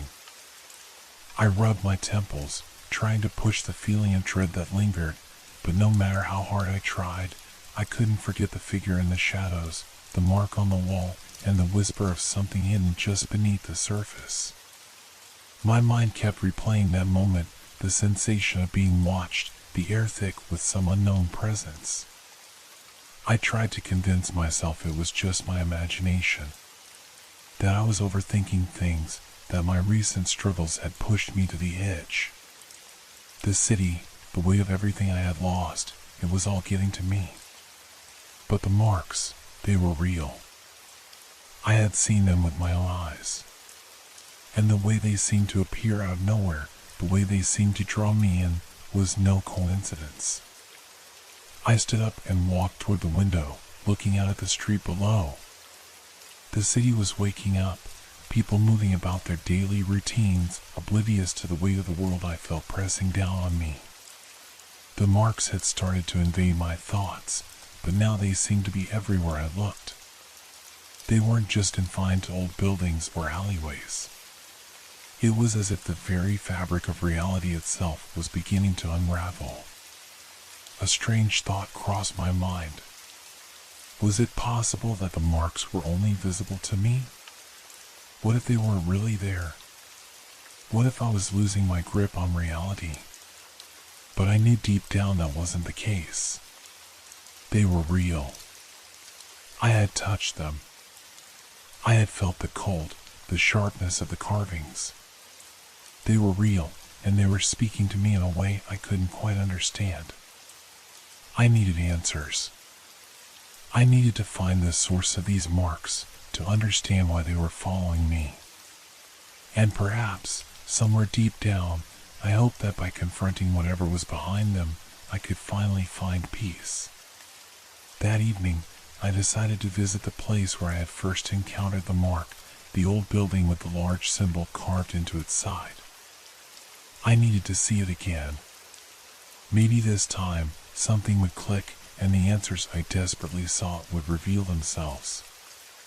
As I walked through the quiet streets, I couldn't help but feel a growing sense of unease. The air was colder than usual, the sky tinged with a dark, unnatural shade of purple. The city, which had once felt familiar, now seemed foreign and hostile, as if it were conspiring against me. When I arrived at the building, I was struck by how much it had changed. The once crumbling facade now looked strangely pristine, as if the building had been restored in the time I had been away. The marks, however, were still there, etched into the side of the building. They had a new quality to them, though, as if they had been freshly carved, their lines sharper and more defined. I approached the building cautiously, my heart pounding in my chest. The closer I got to the mark, the more intense the feeling of dread became. It was as if the mark was calling to me, drawing me closer against my will. I reached out, my fingers grazing the stone. A cold, tingling sensation shot through my hand, but this time there was something else, something darker. As I touched the mark, a low hum filled the air, like the sound of a distant wind, but it was coming from inside the walls themselves. The ground beneath my feet seemed to shift, and I suddenly felt as though I was no longer standing in the city. The walls of the building, once solid and unyielding, now seemed to ripple and distort, like the surface of a pool disturbed by a single drop. I pulled my hand back in shock, stumbling backward. My mind was racing, trying to make sense of what had just happened. Had I really felt that? Was I hallucinating? Or had something changed in the world around me? Before I could process what had occurred, I heard a sound. A faint scraping coming from inside the building. It wasn't the wind. It wasn't the building settling. This was something else. Something alive. I tried to ignore the rising panic in my chest, telling myself it was just my nerves, but deep down, I knew it wasn't. I had to go inside. I had to know what was causing this. With a trembling hand, I pushed open the door. It creaked loudly, echoing through the empty space inside. The darkness was thick, almost tangible. The air smelled of decay and something metallic, like old blood. The hairs on the back of my neck stood up, and I felt a cold shiver run down my spine. The floorboards groaned under my weight as I stepped further into the building. The hum I had heard earlier was now louder, more pronounced, as if the building itself were alive, breathing in the dark. I could hear whispers now, faint and unintelligible, but they were unmistakable. I was not alone. Every instinct in me screamed to turn around, to run, but my legs felt frozen, as if they were bound to the floor. The marks, the signs, the whispers, they were leading me deeper into the heart of the building, towards something I wasn't sure I wanted to find. Then, I saw it. At the far end of the room, a figure stood, its back to me. It was tall, its form shrouded in shadow, but I could make out the outline of its hunched shoulders. I couldn't see its face, but I could feel its gaze, cold, empty, and full of something I couldn't name. The figure didn't move. It just stood there, as if it had been waiting for me. I took a step forward, my breath shallow, my heart hammering in my chest. As I did, the figure slowly turned, its head tilting in a way that shouldn't have been possible. I froze, my mind screaming at me to turn back. But I couldn't. I had to know. And then, in a voice that was not a voice at all, but something deeper, something ancient, it spoke. Repent. The word echoed in my mind, reverberating through every part of my body. Repent. The figure's voice, if you could even call it that, was not human. It was more like a sensation, a pulse that seemed to come from everywhere at once, surrounding me, filling the space around me with its cold presence. I stood there, paralyzed, my heart pounding in my chest, my hands trembling. I couldn't breathe. The air felt thick, suffocating, as though it were closing in on me. I wanted to run, to escape, but my legs refused to move. I was rooted to the spot, my eyes locked on the figure that remained still, its face hidden in the shadows. The hum from before had grown louder, almost deafening now, vibrating through my skull. It wasn't just in the building, it was in my bones, in my mind. It was everywhere. The figure's head tilted again, its movements jerky, unnatural. The way it moved made my stomach churn. There was something fundamentally wrong about it, something other, like it didn't belong in the same reality as me. The shadows around it seemed to warp, twisting and contorting as if they were alive. I tried to speak, but my voice wouldn't come. It was as if the very act of speaking was forbidden in this place, as if the building itself were punishing me for even thinking of asking questions. My mind raced, filled with fragments of thoughts, all jumbled and disjointed. What was this place? What was that thing? And why was I here? The figure's head tilted again, this time so far that it seemed impossible, like its neck had been bent the wrong way. And then, finally, it spoke again, but this time it wasn't a word, it was a feeling. A sensation that filled the room and then seeped into me. It wasn't just a message, it was something pressing against me, pushing into my thoughts. You cannot escape, the voice whispered, not in words, but in my head. Repent, or you will be lost. I felt a chill run down my spine, my mind screaming at me to leave. But there was no escape. I had already stepped too far into this. The building, the marks, the whispers, they were all connected, all part of something I couldn't comprehend. The shadows seemed to move, pooling around the figure's feet and crawling up the walls. The air was thick with an oppressive weight, and the building itself seemed to groan under the strain, like it was alive, breathing in the same space I was. I took a shaky step backward, my body finally responding to the panic clawing at me. The sound of my footsteps was too loud in the silence, and it felt wrong, like the building was listening, waiting for me to make a mistake. The figure didn't move.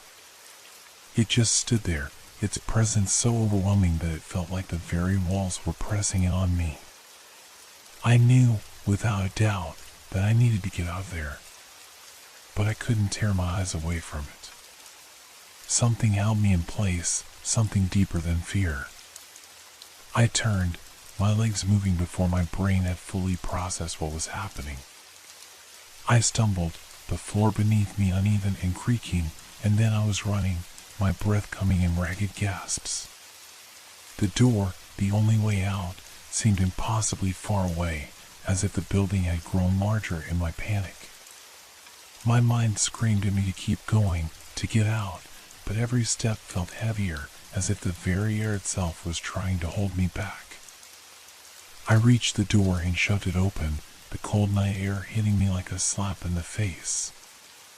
I didn't stop running until I reached the street, my body shaking uncontrollably, my heart racing. I glanced behind me, half expecting to see the figure standing in the doorway, watching me. But there was nothing. The building was still and silent, its windows dark. I leaned against a lamppost, trying to steady my breathing, but the fear still gripped me. The sensation of being watched, of something waiting, lingered. It was as if the very city around me had become hostile, foreign. The marks, the whispers, they were all tied to me now.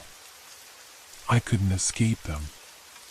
My mind raced, trying to make sense of what had just happened. Was it real? Had I imagined it? The marks, the figure, the whispers, they all felt too real to be a dream, but the fear gnawing in my insides told me otherwise. It was like my mind was unraveling, the threads of reality slipping away from me. And then, as if on cue, I heard it again. A whisper, faint but unmistakable. It came from the alley beside me, cold and sharp, like a knife cutting through the silence. Repent. I froze. My eyes darted to the alley, but there was nothing there, only the empty, dimly lit street. The voice had come from nowhere. Or had it come from within me? My body tensed, and I instinctively took a step back, my hands trembling at my sides. I wanted to scream, to run, but the feeling of guilt, that suffocating, overwhelming guilt, kept me rooted to the spot. It was as though the voice was tied to something deeper, something that I had ignored for too long. I thought about the things I had done, the mistakes, the regrets that I had buried deep inside me. What if this was the price I had to pay? What if these marks, this haunting presence, was a manifestation of my own guilt, my own sins? And what if there was no way to escape it? The alley seemed darker now, the shadows stretching unnaturally long. I could feel something watching me from within it, waiting for me to make my next move. The voice came again, quieter this time, but still unmistakable. It was almost like it was right behind me. Repent. The darkness of the alley pressed in on me, thick and suffocating. My heart thudded in my chest, each beat loud in my ears, and my breath came in shallow gasps. Every instinct screamed at me to turn and run, to escape from the unseen threat lurking in the shadows. But I couldn't. My legs felt like lead, frozen in place by a force I couldn't understand. Repent. The whisper echoed through my mind, as if it were coming from everywhere at once. The voice wasn't just a sound, it was a presence, a weight that bore down on me, making it hard to breathe. I could almost feel it pressing against my skin, like an invisible hand reaching out to grip me. The world around me felt off, the usual noises of the city muffled by a heavy silence. There was no one else around. Just me, standing in the middle of the street, staring into the darkness of the alley. The voice seemed to come from the shadows themselves, twisting and warping the air. My eyes flickered to the dark opening, half expecting to see something emerge from the gloom. But there was nothing, just a black void, like a yawning chasm waiting to swallow me whole. I wanted to move. I wanted to run. But something held me in place, something stronger than my own will. My body refused to obey, my mind caught between fear and curiosity. Then, slowly, I took a step forward. It wasn't a conscious decision. It was like something was guiding me, pulling me toward that dark corner of the street. I couldn't explain it, but I felt an undeniable compulsion, as if the shadows themselves were calling to me. The air grew colder as I approached the alley, and the ground beneath my feet felt damp, as though it had been soaked by something other than rain. The hairs on the back of my neck stood up, my skin prickling with the sensation of being watched.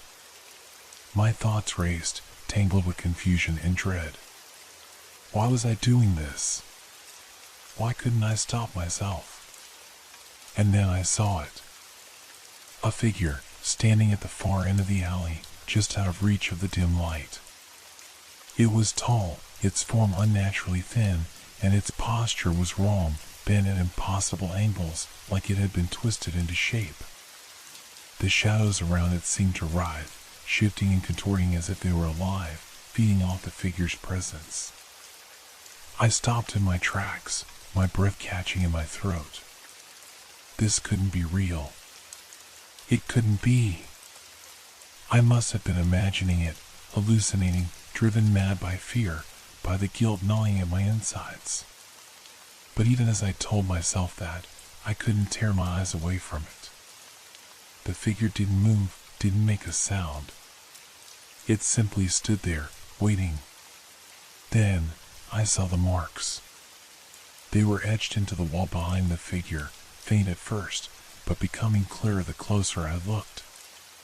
They looked like scratches, long, jagged lines that had been carved into the stone. But there was something about them, something unsettling. It was as though the marks weren't just random, they were deliberate, forming shapes, patterns that I couldn't quite make sense of. They felt like a message, like a warning, but the meaning was lost on me. I wanted to look away, but I couldn't. Repent. The whisper came again, this time closer, almost right behind me. My heart leapt in my chest as I spun around, my breath coming in ragged gasps. But there was nothing there. The street was empty, the night still. The figure in the alley was gone. Had it ever been there at all? I stumbled backward, my mind reeling. I had to get out of here. I had to leave. But the marks on the wall, the whispers, the feeling of being watched, they wouldn't leave me. They were inescapable, following me, chasing me like some dark force that refused to let go. I turned and ran. My feet pounded against the pavement, the sound echoing in my ears. But no matter how fast I moved, it felt like I was running in place, like the city itself was closing in on me, trapping me in this nightmare. The buildings loomed taller, their shadows growing longer, as if they were reaching out to grab me. I rounded the corner, the streetlights flickering above me, casting eerie, distorted shadows on the ground. The alley was behind me now, but the feeling, the sensation of something following me, was still there. The hairs on my neck stood on end, and I kept looking over my shoulder, expecting to see the figure appear out of the darkness, but there was nothing. Repent. The voice again, coming from all directions at once, and yet it felt as though it was coming from within me. A voice that wasn't just heard, but felt. It wrapped around me like a suffocating blanket, and my chest tightened with the pressure of it. I could hear my heart beating faster, the pulse of fear racing through my veins. I didn't know how long I had been running, but I was no longer sure where I was. The street had changed. The familiar buildings, the landmarks I had passed so many times, were gone. The road was unfamiliar, the lights dimmer. I felt lost, disoriented, as if the city itself had shifted while I wasn't paying attention. Then I saw it again. The marks. They were on the walls now, everywhere, on buildings, on lampposts, on the pavement itself. Scratches, carvings, symbols that twisted and writhed like living things. I could feel their presence pressing down on me, suffocating me, each one a reminder of the thing I could never escape. I tried to look away, but my eyes kept going back to them. They were calling to me, pulling me deeper into whatever madness I had unwittingly stepped into. The whispers grew louder until they were all I could hear. My mind was spinning, the world around me warping and twisting like a nightmare. I reached for my phone, my hands trembling as I fumbled with it. I needed to call someone, anyone. But when I looked at the screen, there was no signal, nothing but static, like the device itself was as lost as I was. The weight of the guilt, the fear, the unknown, they were crushing me. There was no escape. No way out. And somewhere in the back of my mind, I knew the truth. The repentance wasn't something I could outrun. It was inside me, and it always had been. I woke up with a start, gasping for air as though I had been underwater. My body was drenched in sweat, my heart racing as though I had been running for miles. The room around me was dark, the only light coming from the faint glow of the street lamps outside, casting long shadows across the floor. I was in my apartment, my safe place, the one place I should have felt secure. But the fear hadn't left me. It had followed me, clung to me like a second skin. The marks were gone, but the whispers still lingered in the back of my mind, like a faint hum that refused to be silenced. I stood up slowly, my legs unsteady beneath me. The room felt too small, too confined, and I found myself pacing, unable to sit still. My mind was a whirlwind of confusion and dread. Had it all been a dream? Had I imagined the figure in the alley, the marks, the voice? No. There was no denying it. The fear was real. It was suffocating, relentless, and it was driving me mad. I stumbled toward the window, pulling back the curtains. The city outside was quiet, almost unearthingly so. The usual hum of traffic, the distant sounds of life, were absent. It was as though the entire world had fallen into a deep, unnatural silence. My reflection stared back at me from the glass, pale, haunted, eyes wide with panic. I didn't recognize myself. I felt like a stranger in my own skin. Repent. The whisper came again, this time clearer, as if it were standing right beside me. My skin crawled, the hairs on the back of my neck standing on end. I whipped around, expecting to see the figure from the alley, but there was nothing. No one. The room was empty, silent. I took a deep breath, trying to steady myself.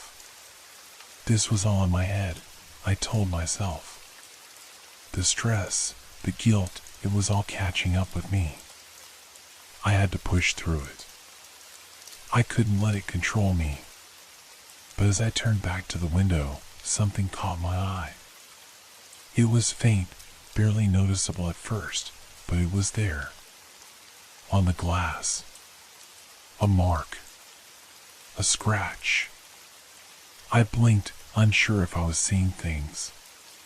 But when I leaned closer, I saw it clearly, etched into the glass, like it had been carved by something sharp, something purposeful.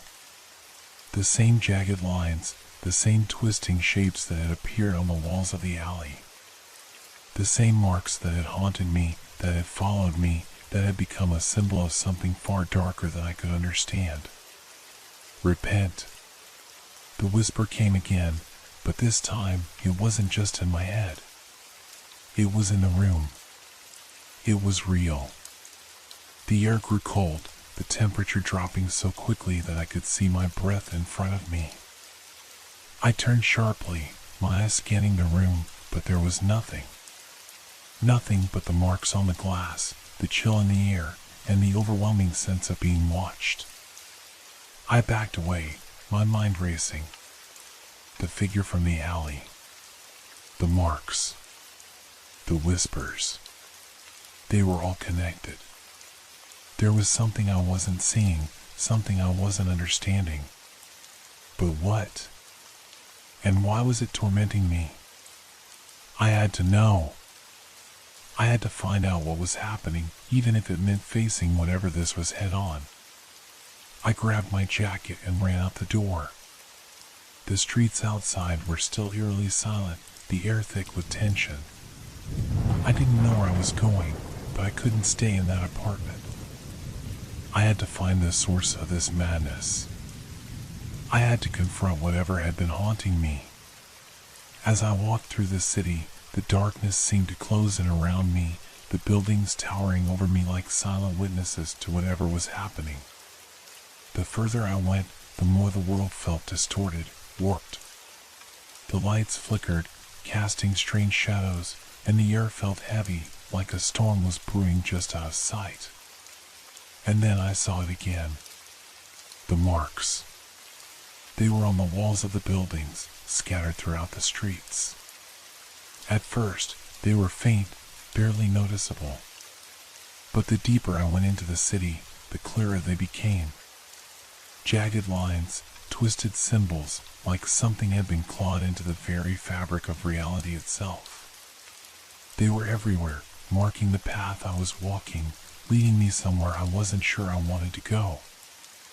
I followed them, unable to resist, drawn by an unseen force. The whispers grew louder, more urgent, until they filled my ears, my mind. Repent. Repent. Repent. I had to stop.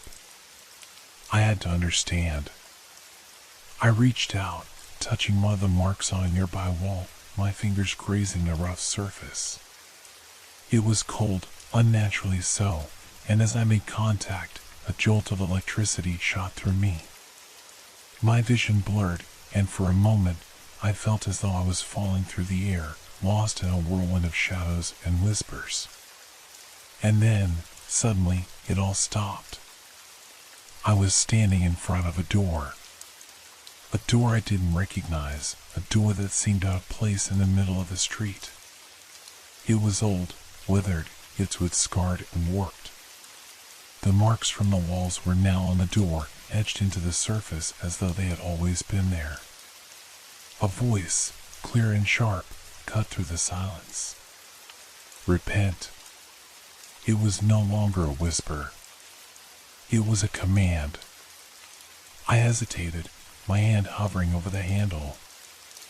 I knew what was behind that door.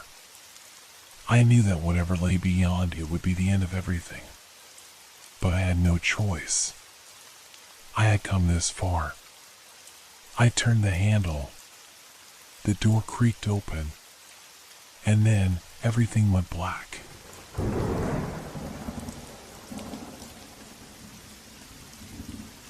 It started with a question. A simple, quiet whisper that echoed in my mind when the world was still. Do you hear it? I could never quite tell where it came from. At first, I thought it was just my imagination. But that voice, cold and distant, lingered, growing stronger with each passing day. The darkness called me. It's hard to explain. I wasn't looking for it. I didn't want it. But there it was, an invisible force, like a magnet pulling at the very core of me. The moments it came, the times it whispered, were always strange, never at a convenient hour. Always in the stillness of the night, when everything else seemed to fall away. I lived in a small apartment on the outskirts of the city. It wasn't much, but it was mine. I liked the quiet. The streets below were nearly empty at night, save for the occasional car rumbling by. I found solace in the silence, the solitude, even as it began to feel too heavy to bear. The voice didn't begin to speak right away. At first, it was only a feeling, a weight on my chest, something tightening around my throat. Then, late one night, as I lay in bed with the lights off, I heard it. Low, barely audible, like a breath against my ear. Come closer. I bolted upright, my heart thundering. But the room was empty. No one was there. The air was still, unbroken. Yet I couldn't shake the feeling of being watched, of something unseen waiting just beyond the edge of my vision. I tried to dismiss it. Just a bad dream, I told myself, even as the hair on the back of my neck stood on end. But the next night, it came again. I was sitting on the couch, trying to watch TV to distract myself. The low hum of the television filled the room, but it wasn't enough to drown out the sound of something else. The sound of breathing. Soft at first, then louder, closer. I turned to the window, but nothing was there. The curtains hung motionless, the streetlights casting their dim, lifeless glow onto the pavement. The air was too still, too heavy. I felt my chest tighten, a strange knot forming in the pit of my stomach. It was as if the world around me had stopped, as if everything, every sound, every movement had paused. And then, the whisper again, clear and unmistakable. Do you hear it now? My breath caught. It wasn't in my head. It wasn't just a voice in the back of my mind. It was real. As real as the walls surrounding me, the floor beneath my feet. And it wasn't asking, it was demanding. I stood up, trembling, and stepped closer to the window. The street below was still empty, but the silence felt suffocating, as though the very air was pressing down on me. My eyes scanned the street, but I saw nothing. Still, the whisper grew louder, as if it were coming from just behind me. I spun around. Nothing.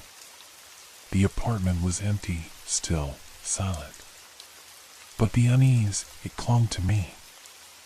I could feel it in the pit of my stomach, a coldness that seemed to seep into my bones. For a moment, I thought it might be the wind. I thought maybe it was just my mind playing tricks on me. But then I heard it again, and this time it wasn't a whisper.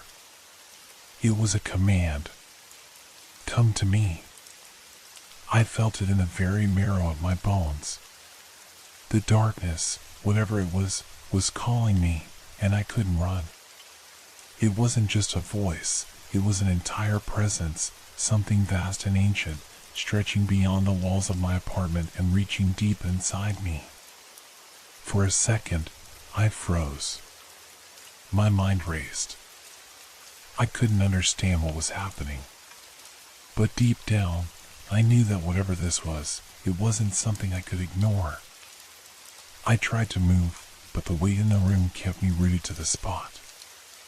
I didn't know where the voice was coming from, or even if it had a body, but I felt it. The chill, the weight, the pressure of it. The darkness calls. I closed my eyes, trying to shut out the voice, trying to block it from my mind. But it was useless. The cold grip of fear, the awareness of its presence, wouldn't let go.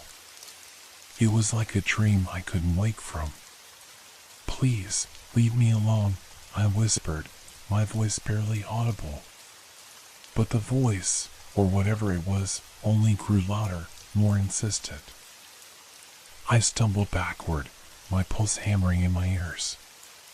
The walls felt as though they were closing in on me, the air thick with something unnameable. And as I backed away, my foot caught on the corner of the coffee table, sending me crashing to the ground. And that's when it came. A shadow, tall and shifting, slid across the floor like liquid darkness. It stretched, twisted, and then it was gone. Just like that. The whisper came again, but this time it wasn't just words. It was a promise. Join me. I shook my head, tears welling up in my eyes. There was no escaping it. I couldn't explain it, but I knew one thing for sure. Whatever it was, I had no choice but to face it. And somewhere in the depths of my mind, I knew that this was just the beginning. The next morning, I woke up in a cold sweat. The sunlight was streaming through the window, but I couldn't shake the feeling that the darkness still lingered somewhere just out of sight, watching me. The whispers were gone, but the presence was not. It was in the corners of my vision, a flicker in the shadows, a coldness that seemed to press against my skin no matter how much I tried to push it away. I told myself it was a dream. I had been stressed, sleep deprived. Maybe I was just imagining things. But deep down, I knew I wasn't. The voice had been too real, too vivid. It had felt like something alive. I couldn't remember the last time I had felt this afraid. And it wasn't just fear, it was a sense of inevitability, as though the darkness had already claimed me, and I was only now realizing it. I decided to go for a walk. Maybe some fresh air would clear my head, take my mind off whatever had happened the night before. The streets outside were quiet, as they always were at this hour. It was the kind of morning where the world felt like it was holding its breath, waiting for something to happen. I passed a small park near my building, the trees swaying gently in the wind, their branches casting long shadows on the ground. The park had always been a peaceful place, quiet, a bit run down, but calm. But today, it felt different. I stopped at the entrance, the feeling of unease creeping up my spine again. There was a faint smell in the air, something sour, like wet earth, but sharp. My footsteps slowed, and I glanced around, my eyes darting from one tree to another.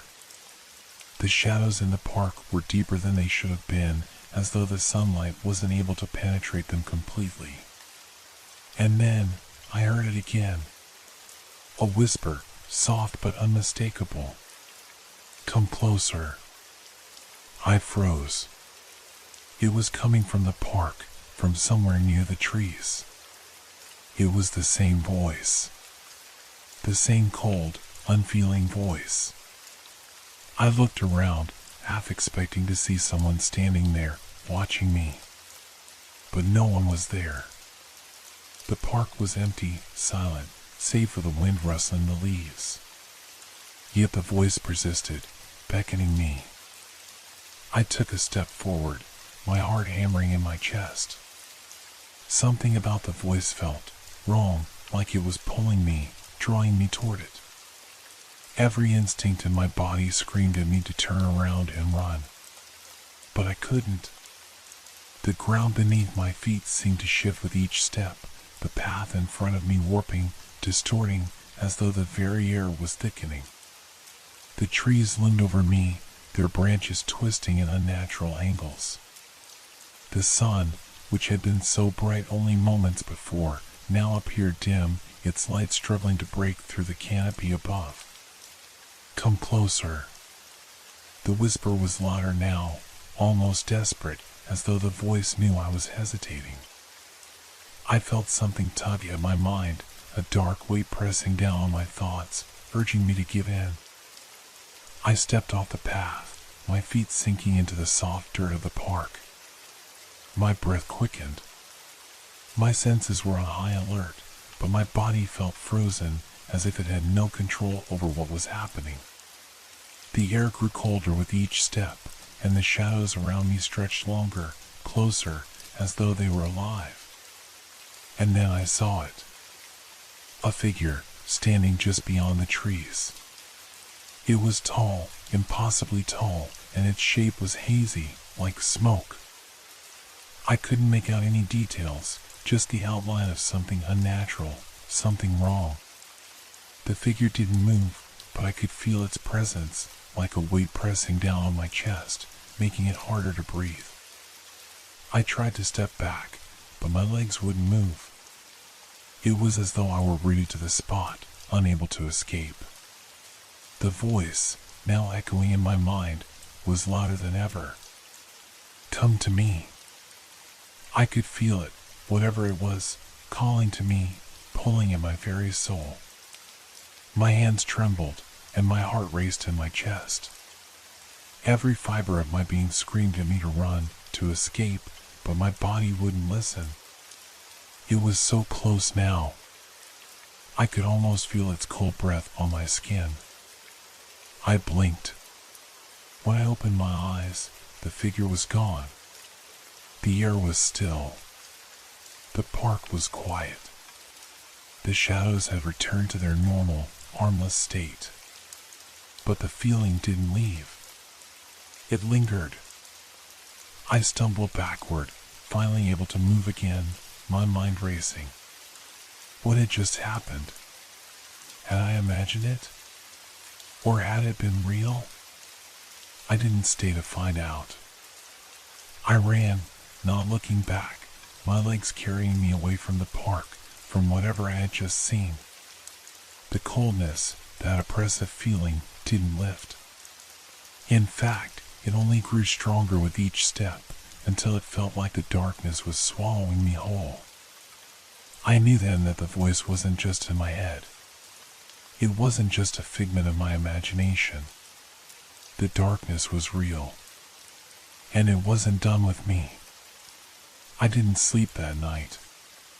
Even though I told myself it was just a bad experience, a trick of the mind, the darkness from the park clung to me like a shadow that refused to leave. I kept hearing that voice in the back of my mind, low and inviting, urging me to return. It was hard to think, hard to breathe without the sense that something was just beyond my reach, waiting. The next morning, the world outside seemed unchanged, bright and ordinary, the sounds of the city carrying on as usual. But to me, everything felt wrong. My apartment, the streets, even the smell of the air, everything felt hollow, empty, like something had already passed through, leaving only the faintest traces behind. I told myself I was being paranoid, that I needed to shake off whatever had happened in the park. But how could I, when it felt like I was being watched? I couldn't escape the sensation of invisible eyes on me, a presence following me everywhere I went. The feeling that if I turned around, I would see something I wasn't ready for. By midday, I found myself at a small cafe on the corner, trying to ground myself with a cup of coffee. The normal buzz of chatter, the clink of cups and silverware, it should have been comforting. But the noise only seemed to intensify, to echo in my ears as I sat in silence. It was too loud, too much. The air felt heavy, thick with the kind of tension that made every breath feel labored. Then, just as I was about to stand and leave, it happened again. The whisper. It was faint at first, like a soft rustling through the air, something I almost dismissed as the sound of a door creaking. But it came again, louder this time. Come closer. I froze. My heart skipped a beat. It was the same voice, the same cold, inviting tone. My stomach twisted into knots, and the coffee in my hands suddenly felt like a weight I couldn't hold. I looked around, scanning the cafe, searching for the source. But no one seemed to be paying attention. The place was filled with people, all chatting, laughing, and sipping their drinks, oblivious to the terror creeping up my spine. I stood up quickly, my chair scraping against the floor. My hands were shaking, my body tense. The voice was clear now, echoing in my head, not coming from any one direction, but from everywhere. From within me. The room seemed to close in on me, the walls pressing tighter with every breath. Come to me. I couldn't take it anymore. I stumbled out of the cafe, the door slamming behind me as I hurried onto the street, my heart pounding in my chest. The world outside had suddenly turned colder, the air biting at my skin. The sun had been shining brightly only moments ago, but now it seemed dim, as though a veil had been drawn over the sky. I didn't know where I was going. My feet moved on their own, guided by some instinct I couldn't understand. Every step felt like it was leading me towards something inevitable. The voice, the darkness, it was pulling me. and I couldn't stop it. I passed familiar streets, but they seemed unfamiliar now. The once bustling city felt desolate, empty. The sound of my footsteps echoed against the silence, and I couldn't shake the feeling that someone, or something, was following me, just out of sight. I found myself back at the park, the very place where it had all started. The trees stood like silent sentinels, their branches swaying in the wind, but this time it was different. The air was thicker here, heavier, as though it had been waiting for me to return. My breath came in shallow gasps as I walked through the entrance. It wasn't the same park I had passed through earlier. The shadows were longer, darker, and the smell, the same sour, wet earth, was stronger now, more pervasive. It clung to the air like something alive, choking the very breath from my lungs. Come closer. The voice was louder now, not just in my mind but in the air around me, vibrating through the ground beneath my feet. It was like a call, pulling me toward the center of the park, toward the darkness that awaited there. I resisted, but the urge, the compulsion, was too strong. It felt like something was taking control of my body, urging me forward. My legs moved without thought, each step heavier than the last, until I was standing in front of the thickest part of the trees. The darkness here was deeper. The trees stood close together, their trunks twisting and curling in unnatural shapes. I couldn't see what lay beyond them, only a suffocating blackness that seemed to swallow the light. Come to me. The voice was almost a command now, forceful, demanding. It felt like a pressure against my chest, like something was trying to crawl under my skin. I couldn't stop myself from stepping forward. And then I saw it again. The figure. It was still there, standing just beyond the trees, like an outline against the blackness. Taller, impossibly tall, its form flickering like a candle in the wind. Its face was hidden, shrouded in the same darkness that surrounded it, but I could feel it. I could feel its eyes on me, cold and empty. I took another step, and then another. It was getting closer. But this time, I wasn't sure if I wanted to stop. The pull, the darkness, it was calling me, filling every part of my being. I didn't know if I was walking toward my doom or if it was already too late. The whisper grew louder, like a storm crashing through my thoughts. Come to me. I was almost there. Almost within reach of whatever this thing was. The air was thick with the sound of my heartbeat, my mind racing as I fought against the overwhelming need to move closer. But my legs refused to stop, carrying me into the shadow, into the darkness. And then, everything went black. I don't know how long I stood there, in the darkness. It was as if time had folded in on itself. The world outside this place seemed so distant, so far removed from what I was feeling. I could still hear my heartbeat, loud and frantic, echoing through my chest, but the air around me was so thick, so heavy, that every breath felt like I was inhaling smoke. At first, I thought I was dreaming. The blackness around me, the absence of sound, the way the shadows seemed to curl and twist into unnatural shapes, it all felt wrong, like a nightmare I couldn't wake up from. But I wasn't asleep. This was real, and I couldn't escape it. I wanted to scream, to shout, to run, but my body refused to obey. I could feel the cold pressing in on me, a cold that seemed to emanate from every direction, seeping into my skin, into my bones. The longer I stood there, the more I felt myself becoming a part of it, the darkness wrapping itself around me like a suffocating shroud. Then, the whisper came again. You are mine. The voice was no longer distant or faint.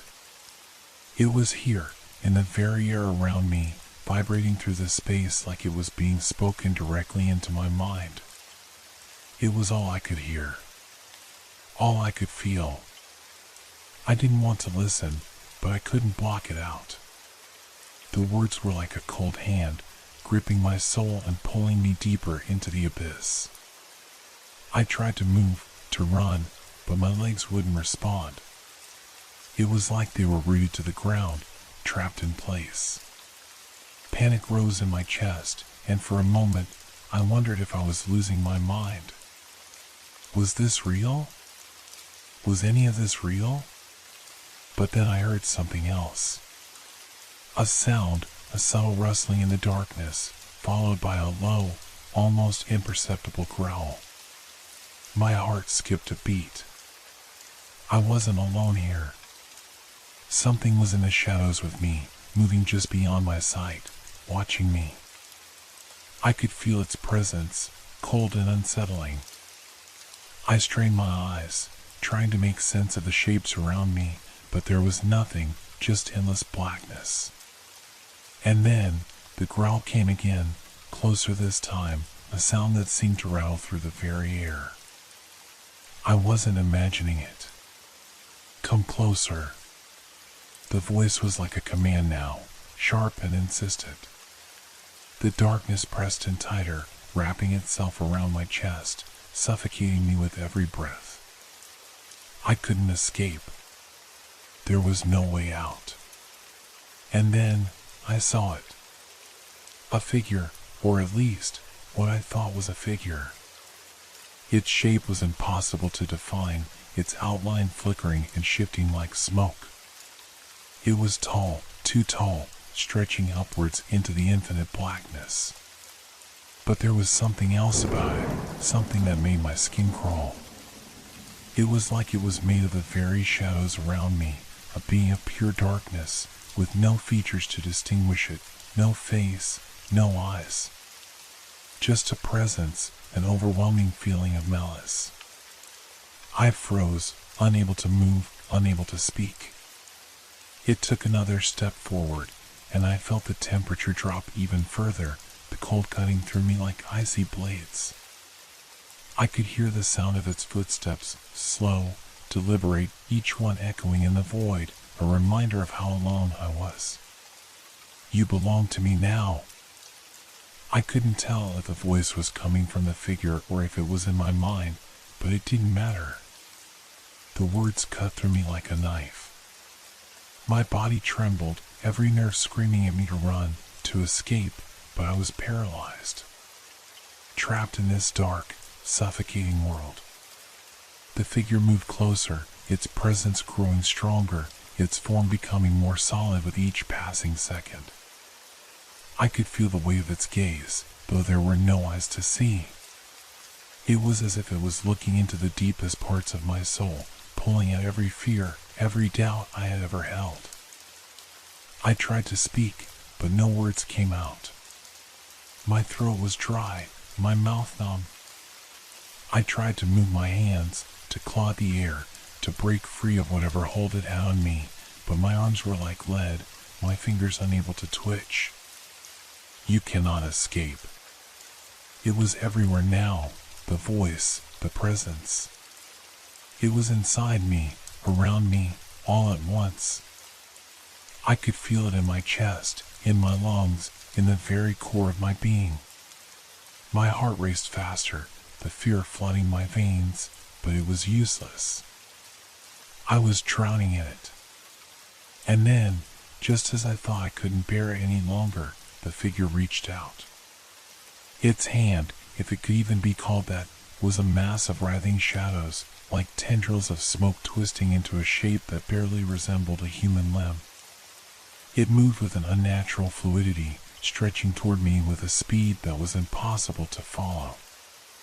I closed my eyes, bracing for the cold, the darkness, the end.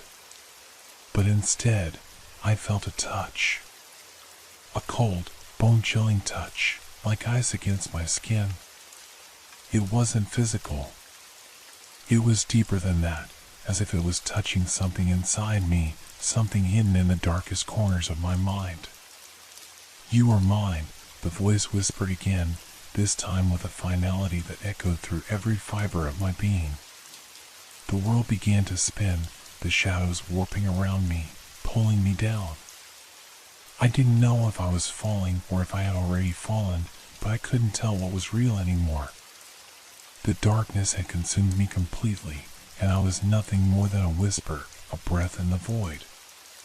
And then, I felt myself fading. My body, my thoughts, everything slipping away. But one thing remained. The voice.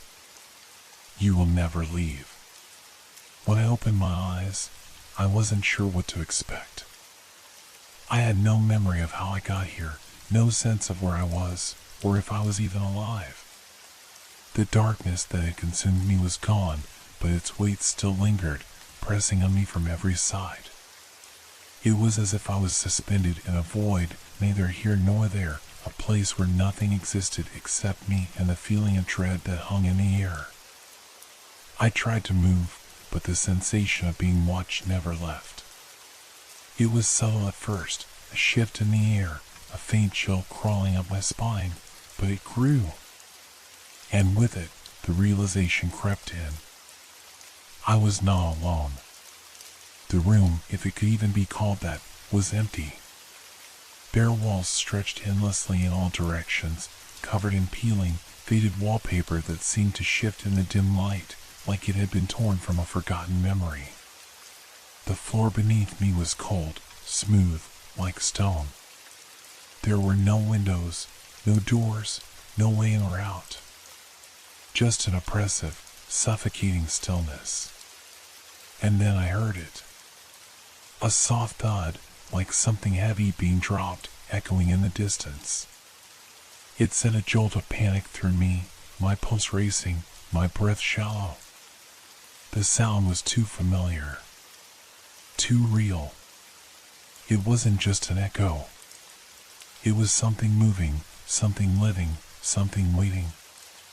I tried to scream, but no sound escaped my mouth. The silence swallowed my words, leaving me with only the racing thoughts in my head, the frantic beating of my heart. I stumbled to my feet, my legs shaky, my mind struggling to piece together the fragments of my reality. How long had I been here? How long had I been lost in the dark? There was no answer.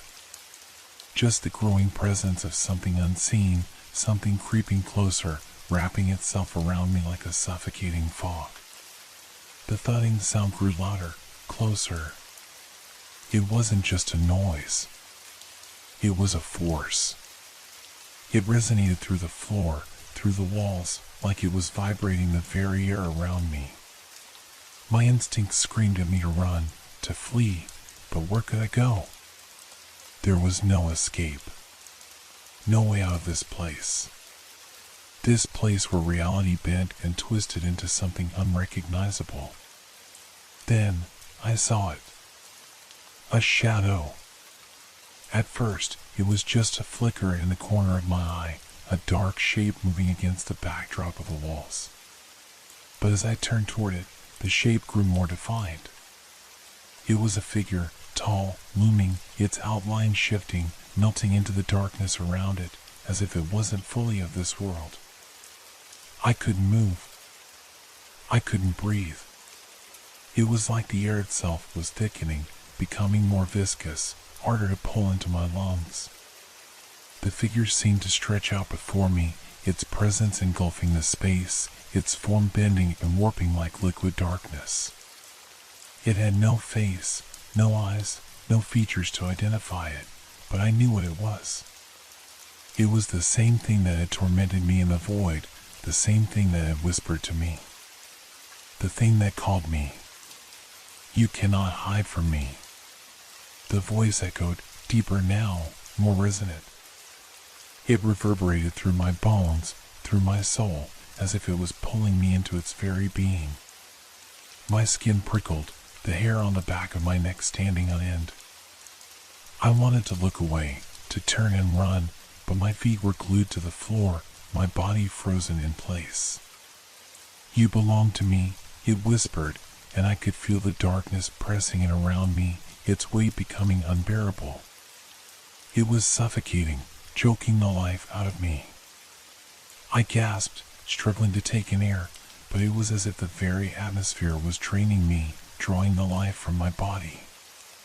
My vision blurred, the edges of the room starting to fade, and I felt myself being pulled toward the figure, as if some invisible force had a grip on me, tightening with each passing second. I tried to fight it. I screamed again, though no sound escaped. I clawed at the walls, desperate for something to hold on to, but the room was like a vacuum, its emptiness consuming everything I touched. The walls were smooth, featureless, as if they had no substance, no meaning. And then, just as the figure drew closer, its dark tendrils reaching for me, something inside me snapped. I didn't know how, but I fought back. I didn't know where the strength came from, but I broke free of its grip, my body suddenly filled with a surge of energy, a spark of resistance. I pushed against the air, against the overwhelming pressure, and the darkness recoiled. For a moment, the world seemed to shudder, the walls around me trembling, and the figure faltered. It was as if it was uncertain, unsure of what to do, caught off guard by my defiance. But I couldn't stop now. I didn't know how I was doing it, but I wasn't going to let it win. You cannot escape. The voice was louder now, almost deafening, but I shut it out. I refused to listen. I refused to be consumed. I took a step forward, then another, my legs trembling beneath me. Each movement felt like a battle, as if I was fighting against the very fabric of reality. But I kept moving, pushing against the dark, until, without warning, the figure disappeared. It was gone, vanished into the shadows. The room seemed to breathe again, the oppressive weight lifting from my chest. The silence returned, but it wasn't the same. It wasn't the heavy, suffocating silence of before. It was lighter now, as if the air had shifted, become less oppressive. I wasn't free, though. Not yet. The darkness hadn't completely let go. I could still feel its presence, lurking just beyond the edges of my perception, waiting for the moment when I would falter, when I would slip. But for now, I had survived, and that was enough.